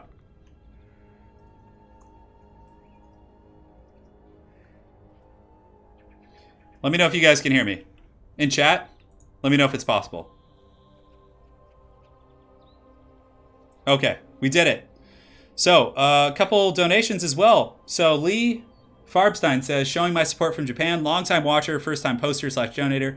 Haven't seen much Coast these days. Favorite faction. I just actually put up a Coast game a couple days ago. It was very, very good versus Aerocrastic. So if you want, check that one out if you haven't seen it. But Coast is my best faction, sadly, even though nobody likes watching them. But yeah, so I like them. But anyways, arigato gozaimasu. Very generous of you. I speak a little bit of Japanese, so I don't know if you're originally from Japan. But Daddy's Girl again says, loquacious Daddy. Thoughts on the Cryptus as an anti-large compared to Blackguard? So to answer your question about the Charybdis, and firstly, thank you for the donation. Let me just make sure the stream's stable before I tell the guys to continue. Looks like it's stabilizing for the most part. Yeah, okay, that's good. So the Charybdis is a decent choice. Personally, though, if you're going to be dealing with anti-large threats, I think that going with Marathi on her steed gives you pretty good anti-large, and then just using missile support. So using like Dark Riders with repeater crossbows is my preferred style of play, but the Cryptus can be quite good. And I think it's going to be a little bit more efficient than Blackguard. But so if you want to use like anti-large infantry, just use Dread Spears and the Helibroni and then stack a Cryptus on top of them. That's going to be a little bit more efficient than I think using Blackguard by themselves. But again, it's match specific, because if you are using the Cryptus, you need to make sure you're in a matchup where your opponent isn't going to be bringing missiles, because if you do, he's going to get pounded. But against matchups against the Bestial factions like the Beastmen and factions that have weak missile play, the Cryptus is a very decent anti-large choice. But I always think that Dark Elf missiles are a little bit better at killing big targets, like even the Shades, Dark Riders with the Repeater crossbows, Dark Shards, things like that. But that's just my 2 cents. So thank you again for the very generous donation. Looks like the stream is stable. And let me go ahead and double check one more time before we start. And yeah, we're good. We're back. Yeah, so the Cryptus I would say is good in the Beastmen matchup. It has a very... So Beastmen... Anyone faction where you're expecting heavy cav, it's decent against Bretonnia. Granted, peasant archers are a pretty big thing against like sisters and witch elves, so it's a little bit risky against Bretonnia, but it can be good. Honestly, one of my favorite anti-large tools the Dark Elves have are the Dread Spears and stuff. Yeah. It's time. We're back from outer space. All right, guys, so the game is on. Let me know in chat if everything is good. If you guys could drop a little message here, letting me know that everything's good and clear, and we're solid. So anyways, the forces of the Vampire Count are going to be sweeping around. They do have a couple of Fellbats in the forest who are going to be doing some topical scouting. And as far as the army goes, it's going to be Fellbats, Hexwraiths. It looks like we have some Blood Knights. And guys, we have the Helmine Gorst lurking somewhere. Helmine Gorst in the trees, cackling on the Brothers Gorst corpse cart. He's going to be coming up with the steel chair. He's ready to go. So we got the Sternsmen, we got Cryptors, and another Vampire Caster. So it looks like Head Mantis is going to be dropping some hot fire here. But yeah, it's pretty much a Gorst army. A lot of infantry, a couple Cryptors to give some mass and poison. And he's really just going to be trying to win with a Mortis Engine effect. Fellbat's doing some decent scouting, and the spooky Hexwraiths and Blood Knights. So pretty heavy duty cav, but there are a lot of Cold One Spear Riders. There's also Krokar on his Velociraptor, which gives him, I believe, does he have bonus versus large on that? He does. So pretty good anti-large tools. But really, it's going to be, can they kill Helmine Gorst? If Helmine Gorst is left alone, he's very powerful. He's a Mortis Engine. He gives, the different buffs. I mean, it can do a ton of work. So here comes the Vampire Count's cav. They're going to be charging into the forces of Head Mantis here in the front line, getting some free value, which is great. And now they can simply fall back on top of the Skeleton Warriors and some of these other troops. So really, he just needs to protect Helmine Gorst. If he slips up and lets Helmine Gorst get his bread buttered, that is going to be disastrous. So a little bit of a repositioning here for the Vampire Count. Scriptors in the back just kind of sitting idle right now. He did get some damage onto the Skinks, but these Hexwraiths, they definitely need to fall back to the Gorstman. Some of the Blood Knights do get a little bit halted, so it looks like they may have had a little bit of a miss issue in terms of their orders, and the Temple Guard are going to start getting some kills potentially, but the Blood Knights need to fall back. They need to just, defend Helmine Gorst and just countercharge and do the whole business there. Frontline engagements underway. Some of the Skeleton Warriors in the front are going to be engaging Saurus. Cryptor is also going to be piling in and fighting Kroxigors. Now, Cryptor is kind of a decent choice against Kroxigors. They're more meant for like general targets rather than Kroxigors being a specialist for infantry. So Helmine Gorst coming in, guys. He's dropping the Gortys engine. The Gortys engine, baby, all day. This is the first showcase of actual meming from the Extreme Meme team here today. So Helmine Gorst going to be dropping some fat beats here onto these Temple Guard. And oh man, hopefully he didn't forget the Gorst ability. No, he has Reliquary Corruption. So the Temple Guard are going to start getting drained, which is going to be nice. And these Cold One Spear Riders are going to be taking a massive charge from the Blood Knights. Not a good engagement for them. I mean, it's decent, but just sheer numbers. The Blood Knights charging in. We also have these Hexwraiths coming in. So I think it's going to be a really, really punishing here for these guys. Because obviously the Vampire Counts can heal, and these Cold One Riders really can't. So I don't know. I probably would have stayed in that engagement if I were the Vampire Count instead of pulling back there. With Helmine Gorst nearby and Invocation of the Heck, it could be very strong.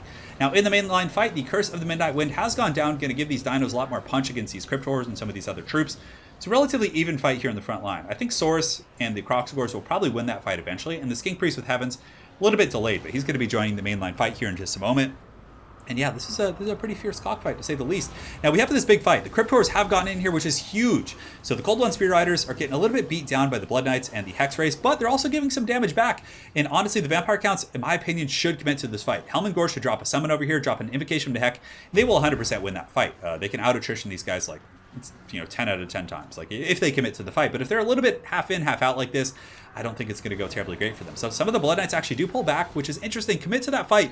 You have the Cryptor support. You're in a pretty winning situation. And it looks like Helman Gorst has summoned Graveguard. So the Graveguard of Gorst have been summoned. They're going to be charging in there, getting a nice little pin on the Cold Wind Spear Riders.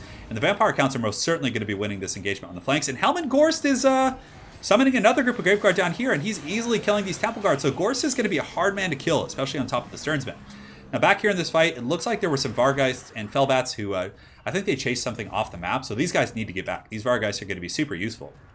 But in the main fight, Cryptors are getting beaten down. These Temple Guard are very healthy, and it looks like the second Necromancer from Uncle Gant is going to be taking quite a bit of damage as well. So, yeah, Krokar could easily kill Helman Gorst for sure, but it looks like a massive landslide victory in terms of the Cav fight. The Blood Knights and the Hex Race in good shape, but Helman Gorst needs to get an Invocation to Heck, heal all these guys up. That is going to be such good cost effectiveness. Now, Krokar is looking to strike. Does he have Hand of the Gods? Let's go ahead and check. He does not. So he's not going to be able to blast Helman Gorst in the face. And Gorst gets that sexy Invocation of Heck. That's going to be hitting the Blood Knights. It's going to be hitting the Hex Race. Talk about a value train. Guy Fieri is just straight up loving this right now. So back in the main fight, Helman Gorst is now here. There's going to be a Mortis Engine effect draining all of these guys, but Krokar is going to be going for the kill on the Necromancer, which is a very good choice, going after that very easy target. But the Blood Knights have piled in as well, so there's some heavy Cav forces here. And you can see with this, the Vampire Counts are actually pulling ahead in regards to the Bounce of Power. I mean, Gorst is just doing work.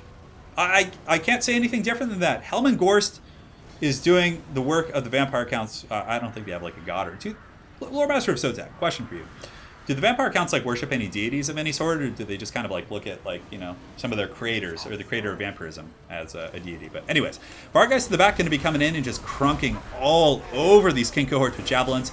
The Hex Race is going to be coming in, a huge Terror Magnet, but Helman Gorst is going to easily kill Temple Guard. That's like what he's designed for. Mortis Engines are just so good for like grindy, long fighting here. And man, Helman Gorst is doing so much work. I mean, beautiful stuff. Krokar and company are fighting to the bitter end, but I mean, there's no like high mass dinosaurs to really punish Gorst, and he does have the protection of a couple Cryptors. But you can see here the Saurus Warriors are going to be getting terrorized. Temple Guard are getting grinded down by actually the Cryptors and the Sternsmen. Some of these other troops. There's Vargeists back here. There's Blood Knights back here. They're just kind of cleaving this back line. And yeah, I just think it's only a matter of like a minute or two before the dinosaurs get buckled and destroyed here. So, harnessing the true strength of the meme, Helman Gorst was actually really good here. Like, all jokes aside, he did really well. And you can see here that Krokar is going to be coming in, trying to finish off the Gorst man, but there's so many Sternsmen here and like high mass units. The Cryptors could easily kind of pile back in here and do some really, really solid work against him. So it's going to be a tough situation. It's going to be a tough one. Yeah, I think the dinosaurs are done for. Because right now the Vampire Counts are simply going to grab the Vargeist, they're going to grab the Hex Race and the Blood Knights and just clean up all the scraps over here, these very beat up dinos. And from there they could just kind of pile drive in here. But I mean, the only chance the dinos have is if Krokar can kill Helman Gorst. But even still, it's going to be a tough proposition because there's so many Blood Knights and Cryptors and really good tools here. So some of the Krok scores have rallied, could pile back in and do some work, but Blood Knights should be able to easily kill them. The Vargeist are actually going to be chasing down these guys right here. Probably not worth it, going after the Pterodon Riders. I mean, they could easily be coming in here and rear charging these Temple Guard and these other troops. But the Mortis Engine is just draining these Temple Guard. They're not able to hold here. Hex Race coming in. Temple Guard are just being patty slapped from every which direction. Yeah, Gorst, what a swag lord indeed. He's doing some serious work. We do have the glorious Janet on occasion in here. If you guys haven't seen his channel, please make sure to go check him out. Awesome guy, awesome guy. And yeah, this is it. Temple Guard going down to Pound Town. The Gortys Engine, the meta-defining man himself. I actually had a pretty substantial loss against Helman Gorst a couple weeks ago as well, which is up on the channel. So if any of you guys want to see that, make sure to go back and watch that one. I forget what the video is titled, but Helman Gorst, he can be a wild X Factor sometimes. The Cube of Darkness has reduced his power recharge rate from the Skink Sheep, but that's going to be it. Gorst did it. What a game.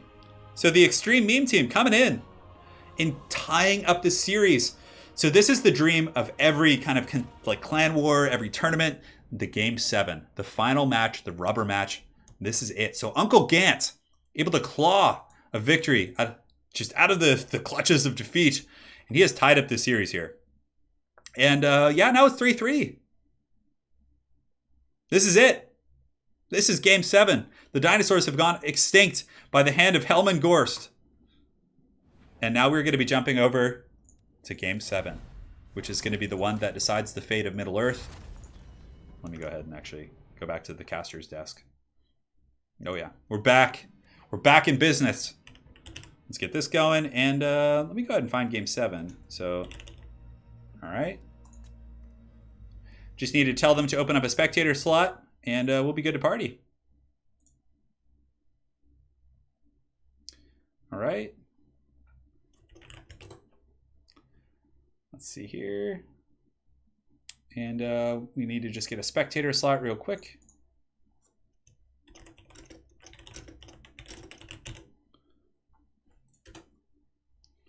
Should be set up in just a second. And it's going to be Flying Taco versus Draklor. And the spec slot is up. And here we go. It is time. Man, I'm going to take such a fat nap. I went to bed at like 4:30 last night. We can do, as far as the map goes.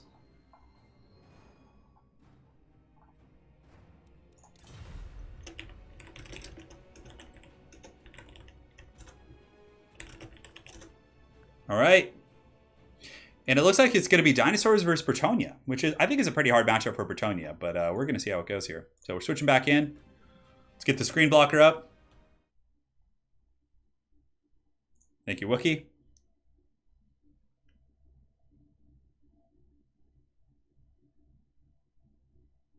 One second, guys.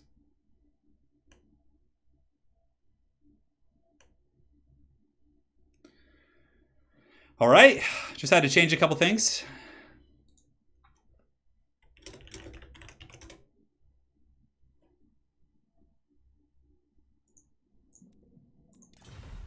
And yeah, showtime. Game 7. Taco got his lizards on show, yeah. Flying Taco, definitely a very good player.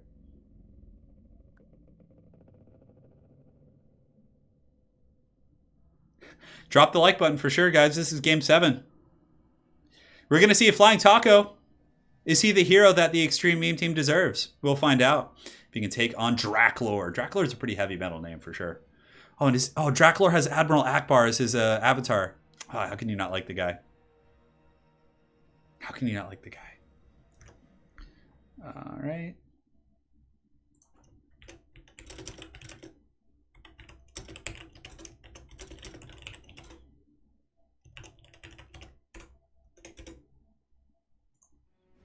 And the game's underway, just like that. I minimized for 1 second, and these lads are ready to go. We're going to be on the Sword of Torgold, one of my favorite maps. Granted, it is a map that's actually bugged for replays.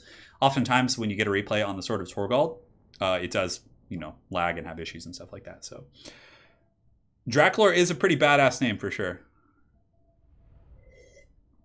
A lot of lizardmen today, for sure. They've been doing pretty well. It's a trap. It's a trap. That's like a meme from another time. From another era. All right, here we go. So let's get rid of the screen blocker. And this is it. Everything is on the line. Flying Taco versus Draklor. Lizardmen versus Bretonia. Game 7 in this clan war. Who is going to be the clan? If Extreme Meme Team wins this, they're going to be 2-0 in clan wars with their narrow victory over the ODM. We're going to see if they can continue that streak or if Clan AIMA is going to be taking the reign of the undefeated clan. The final battle. I know. Philip, I actually feel like a taco too. That'd be pretty bomb. There's a really, really good taco place in Los Angeles, like right down the street from our house. It's so goddamn good. So for the Armies of Bretonia and Clan AIMA and Draklor, Admiral Akbar himself, he's going to be going King Lewin, a pretty good choice. Heavy AP, can definitely do some work against the big dinos. A Damsel with the Lore of Life, always a solid choice. He does have the Awakening of the Wood, so we're going to see if some wood is awakened. Yeah, it's pronounced Emma, apparently, like the name. I actually asked Iggy, who's the clan leader. I thought it would be AIMA, but it's Clan AIMA, so because it means blood in Greek. So in the front line for the forces of the Bretonians, looks like it's going to be Foot Squires, which do have an okay matchup for Saurus and Temple Guard. The armor piercing, bonus versus infantry, decent armor values against a low AP of Saurus. A couple spears as well, some archers in the back line, going to be some peasant bowmen. And what is this? So it looks like Draklor trying to out-meme the Extreme Meme Team with some Royal Pegasus Knights. What wild times we live in. Wild times. And on top of that, we got King Lewin. In the back, we do have the Beast Slayers of Bastion. These guys, of course, anti-large, armor piercing, pretty good against dinos in general. We got some Questing Knights on the far side, which are actually a pretty decent hybrid against the dinos, because they have good AP compared to like Knights of the Realm and Grail Knights, but they're also decent against infantry. So we got some Grail Guardians who are probably going to be fighting in the center, and the Questing Knights who are going to be going after the armor. So that's pretty much it for Draklor. Interesting stuff. If he's able to make these Pegasus Knights work, like, I think there's such a huge disadvantage, but if he can make those work, I'm going to be super impressed. And for the forces of Flying Taco, the champion of the Extreme Meme Team, Saurus Warriors in the front line, Feral Carnosaur here to do some work against the Knights, a Bastillodon with the Solar Engine, which is very good against Peasant Archers and just kind of bringing your opponent in. Jabba the Hutt on Lord Mazdamundi is going to be pretty hog wild. Hard to kill. It's going to be a tough proposition. There are a lot of large threats here. On top of that, they're going to be protected by Temple Guard in the back, 2 groups of Cold Blood Spear Riders, and 2 groups of Skinks. So a very heavy metal dinosaur army for the Bretonnians to deal with. Pegasus Knights. Why are there winged horses on my screen, says Zach. It's pretty funny. Yeah. And also, guys, an announcement before this game gets going. Loremaster of Sotek. It's going to be a good day for streaming. Loremaster of Sotek is going to be having a tabletop tournament stream right after this. I would play, but my hands hurt really bad from painting all night and staying up late. So make sure to head on over to Loremaster of Sotek, and I'll do like a community post and everything for that as well. So here we are. It is time. It is Gotham's reckoning. The lizards are going to be advancing. The Bretonnians staring them down, fighting in their homeland. You can see the Bretonnian castle up on the hill here. Definitely some very cool stuff. Man, the Warhammer world is so cool looking for sure. But, you know, the Bretonnians can't afford to stand here. They're going to be getting blasted by these angry laser lizard. You know, he's just going to be sitting there, just going to Pound Town all day. And yeah, we're going to see. I mean, if I were the dinos, don't bother going anywhere. Just sit here and make the Bretonnians come to you. I mean, you have the range tools. You paid for it. You get that value. So the Foot Squires have lost 9 models so far. The Laser Dino doing some pretty good work, but it looks like Flying Taco, ever the gentleman, going to be scooting forward to engage. Granted, he should take the engagement right here on this hill and force the Bretonnians to kind of march up the hill. Draklor is going to be squaring up his forces. Now, the thing Draklor has going for him is he does have Peasant Bowmen, so he's going to be able to shoot if he wants to. The Laser Dino is going to be shooting downtown into the Grail Guardians, getting some huge value, but the Pegasus Knights, it's such a wild pick. Like, I just don't know what they're going to do. They just suck. Like, I think the Royal Pegasus Knights are like one of the worst units in the game, which is unfortunate. I mean, in a very niche situation, like against Skink Chiefs or lightly armored large targets, they can do some decent damage, but it seems like they always just get tar pitted. And if Draklor can make that work, man, that is going to be a thing of legends for sure. So the Lizards do indeed have the high ground, but they're kind of letting the Bretonnians get up here. I think that Flying Taco being the gentleman in that respect, but he could easily just make them fight on the low ground here, which would be very punishing. But it looks like they're going to be advancing now, going to be engaging against these Foot Squires here on the far side, but the Cold Blood Spear Riders could easily dive in here as well. These Foot Squires going to be charging. I'm not sure where their attack orders are, but it looks like they're just going to be waiting into the front line here. Spearmen have engaged in the front against the Feral Carnosaur, probably going to be getting terror routed like instantly. And Draklor is going to be shooting in as well. Archers going in. Quest Knight's going to be charging right up the pipe. Foot Squires engaging against Saurus Warriors. And in the back, a pretty ballsy engagement. So King Lewin charges in with the Royal Pegasus Knights and actually does some huge lethal damage against these Cold Blood Spear Riders. A Harmonic Convergence plus Shield of the Old Ones and Jabba the Hutt coming back here. These Pegasus Knights are super expensive. They cost like 1,400 gold. And yes, they've done some pretty good damage, but they're also taking a massive pounding themselves. So in the frontline fight, it looks like the Quest Knights and Grail Guardians have charged in here, but it's a pretty disastrous situation because, of course, the what's it called, the Temple Guard are here. Like, there's just all kinds of nasty situations here for the Grail Guardians in the front. The Feral Carnosaur is going to be able to beat them down. The Beast Slayers of Bastion are here as well, which gives them some good AP and anti-large against the Feral Carnosaur. And the Archers are also shooting the Feral Carnosaur, which is a great choice. So very well played to Draklor here. It's very, very good targeting with the Peasants. And the Royal Pegasus Knights somehow got back up, and they were able to do some decent damage to the Cav over here. And now they're going to be coming in with a rear charge right here into the back of the Cold Blood Spear Riders and doing some decent damage. So far, Draklor is doing an okay job of making those guys kind of work, but there's so many big angry dinosaurs left. But over on the flanks, the Bretonnians have done pretty good. Good cycle charging here from the Quest Knights. Foot Squires doing a good job fighting against the Saurus. And, you know, the Archers actually don't seem to be a bad choice against the Feral Carnosaur. So where is that guy? Where is the Feral Carnosaur? Where the hell did he go? The Cold Blood Spear Riders have been broken off by King Lewin. The Feral Carnosaur is going to be chasing down King Lewin. That's where he went. And this is the problem with Pegasus Knights. They do have decent potential, but the problem being is that a couple models, they have such low mass that they actually get trapped amongst infantry. They get picked off, they get killed. It is just such a sucky situation. So the Archer's going to be shooting into the Feral Carnosaur. Lewin probably going to be going in for an Alpha Strike again. So he charges in. And he actually does rampage the Feral Carnosaur, which is actually a pretty nice little grab there. Granted, he is rampaged into King Lewin. And the remnants of the Pegasus Knight's going to be charging in. And, oh, big damage actually coming in. Another 700 or 800 damage on the Feral Carnosaur. Beautiful play here from the Bretonnians right here against the Feral Carnosaur. But in the middle, Jabba's kind of having his way. He's able to really do a ton of damage against all these troops. And he's like full health. But the Bretonnians collapsing the flank. Bretonnia actually looking like they might be in a position to potentially normalize this game. And the Pegasus Knights are doing okay. I think they're, kind of doing a little bit of damage against some of the targets, but they are very beat up, very expensive. But nonetheless, Draculaur is doing a very good job with those guys. So the Feral Carnosaur is broken. This is huge. So the Bretonnians here, Draculaur could probably chase this guy down. If Draculaur wants to, he should chase the Feral Carnosaur off the battlefield. That would be my 2 cents. If you were able to do that, it's getting good value out of the Pegasus Knights. But nonetheless, the Carnosaur looks like it might be able to come back and do some damage later on. Now, Jabba the Hutt is taking a little bit of work against the Beast Slayers of Bastion. The Bastiladon with the Solar Engine has jumped into the mainline fight, and the Saurus and Temple Guard still fighting pretty strong. But the Bretonnians are able to completely collapse his flank over here. The Questing Knights in the back are going to be charging into Cold One Spear Riders, and they also do have some infantry nearby who could potentially support them. But man, crazy game right here. Some of the Skink cohorts are going to be jumping back here to help out as well, and it looks like is that the same group of Questing Knights? It looks like they were like a little bit detached here, but unfortunately the Feral Carnosaur is back. Royal Pegasus Knights need to go shut that guy down because he can do a ton of work against these Bretonnian Cav here in the back. Spearmen at Arms are going to be piling in, and it looks like the Temple Guard are falling back as well. The Dino's pretty much doing a full fallback. The Beast Slayers of Bastion are actually in relatively good shape, and somehow, some way, with Royal Pegasus Knights, Draculaur here is, Draculaur, I got to make sure I'm saying that right. Is doing really good, and Lord Mazdamundi's been taking a beating from something. Looks like the Peasant Archers have been poking him. King Lewin coming in with the cycle charges. Beautiful play right here. Apotheosis going down, with the Sword of Corone going down as well, and you can see that the Feral Carnosaur in the distance is in a little bit of trouble, but so is Jabba the Hutt. I mean, King Lewin is a massive, armor-piercing, just beast. So he's going to be able to drag down Jabba, and the Temple Guard are a little bit obstructed. They're being held back from their salon by these spearmen, who are now terror-outed. So the Temple Guard might be able to charge in there, and the Royal Pegasus Knights, obviously not a lot of kills on these guys. I mean, 49 isn't bad, but they've actually done an okay job dealing with some of the large threats. But more importantly, his play with the Questing Knights and his King Lewin play has been so solid. So the Peasant Archers also did a really, really good job in the beginning dealing with the Feral Carnosaur, but the balance of power is in the favor of Bretonnia. The Bretonnians, in a very, I would say, tough matchup for them, are doing very, very good work. So Lord Mazdamundi here is going to be getting in there, trying to get up with Apotheosis, getting a nice charge into the Beast Slayers of Bastion. So good stuff there from Flying Taco, but I don't know, the Bretonnians have a bunch of spears everywhere. King Lewin is so healthy too, and that's going to be the biggest issue. Lewin is going to be able to beat down Mazdamundi, and there's still a lot of foot squares. The Beast Slayers of Bastion are going to be very good against Temple Guard, and yeah, it's going in. King Lewin, in the last stand of the Bretonnians, Peasant Archers are about out of ammunition, but the Graillit Guardians are able to defeat the Cold One Spear Riders over here, and the Pegasus Knights were able to chase the Feral Carnosaur off the battlefield once and for all, so he's not going to be getting healed up with Apotheosis or any of those other tools now. And the Beast Slayers of Bastion holding firm for the lady, just getting in there. They're going to be prison shanking the Bastiladon with the Solar Engine.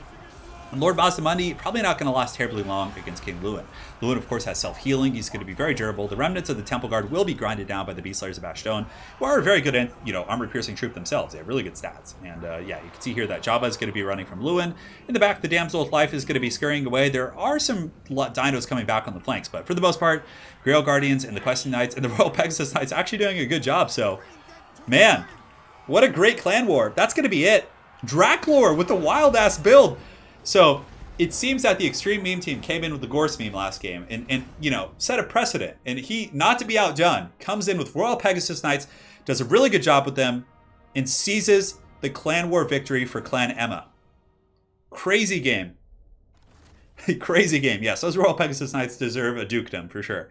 They did an outstanding job. Both players played well. I actually really liked Flying Taco's build. Like, both builds were solid. Both players played very well.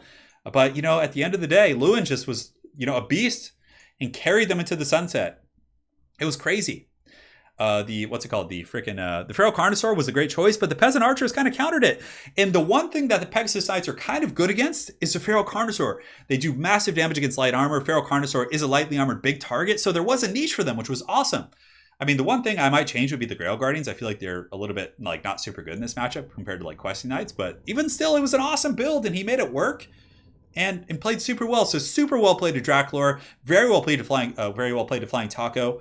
And guys, let's also hear a big round of applause for both the Extreme Meme team and Clan AIMA in this awesome clan war. Went to Game 7, and also just awesome work by Professor Pipes as well as Iggy for organizing this. They did a great job creating a Discord, getting all the players in it, making sure they had me added on Steam, getting those lobby hosts. Congratulations to the clans in general. They did a great job hosting the lobbies. It was smooth, it was fluid, and it was super fun. So, again, thank you guys so much for joining today. That's going to be it. We're going to be doing more Clan Wars. We have a whole Discord set up for it now, so we will be having them throughout the next couple weeks. Probably, I'm not sure when, but there'll be another one for sure. So, let's hear big thanks to special thanks for donations from let's go from the top. Jason Denny, Daddy's Girl, Lee Farbstein, and I think there might have been one on PayPal as well, or directly through PayPal. No, I think that was it. So thank you guys so much for your support and joining the stream, and I want to thank you guys all for joining today. It was a lot of fun.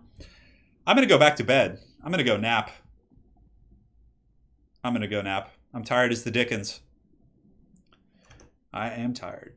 It was a good day. All right, guys. So big thanks to my co-caster, Senator Palpatine over here. It was a lot of fun as always.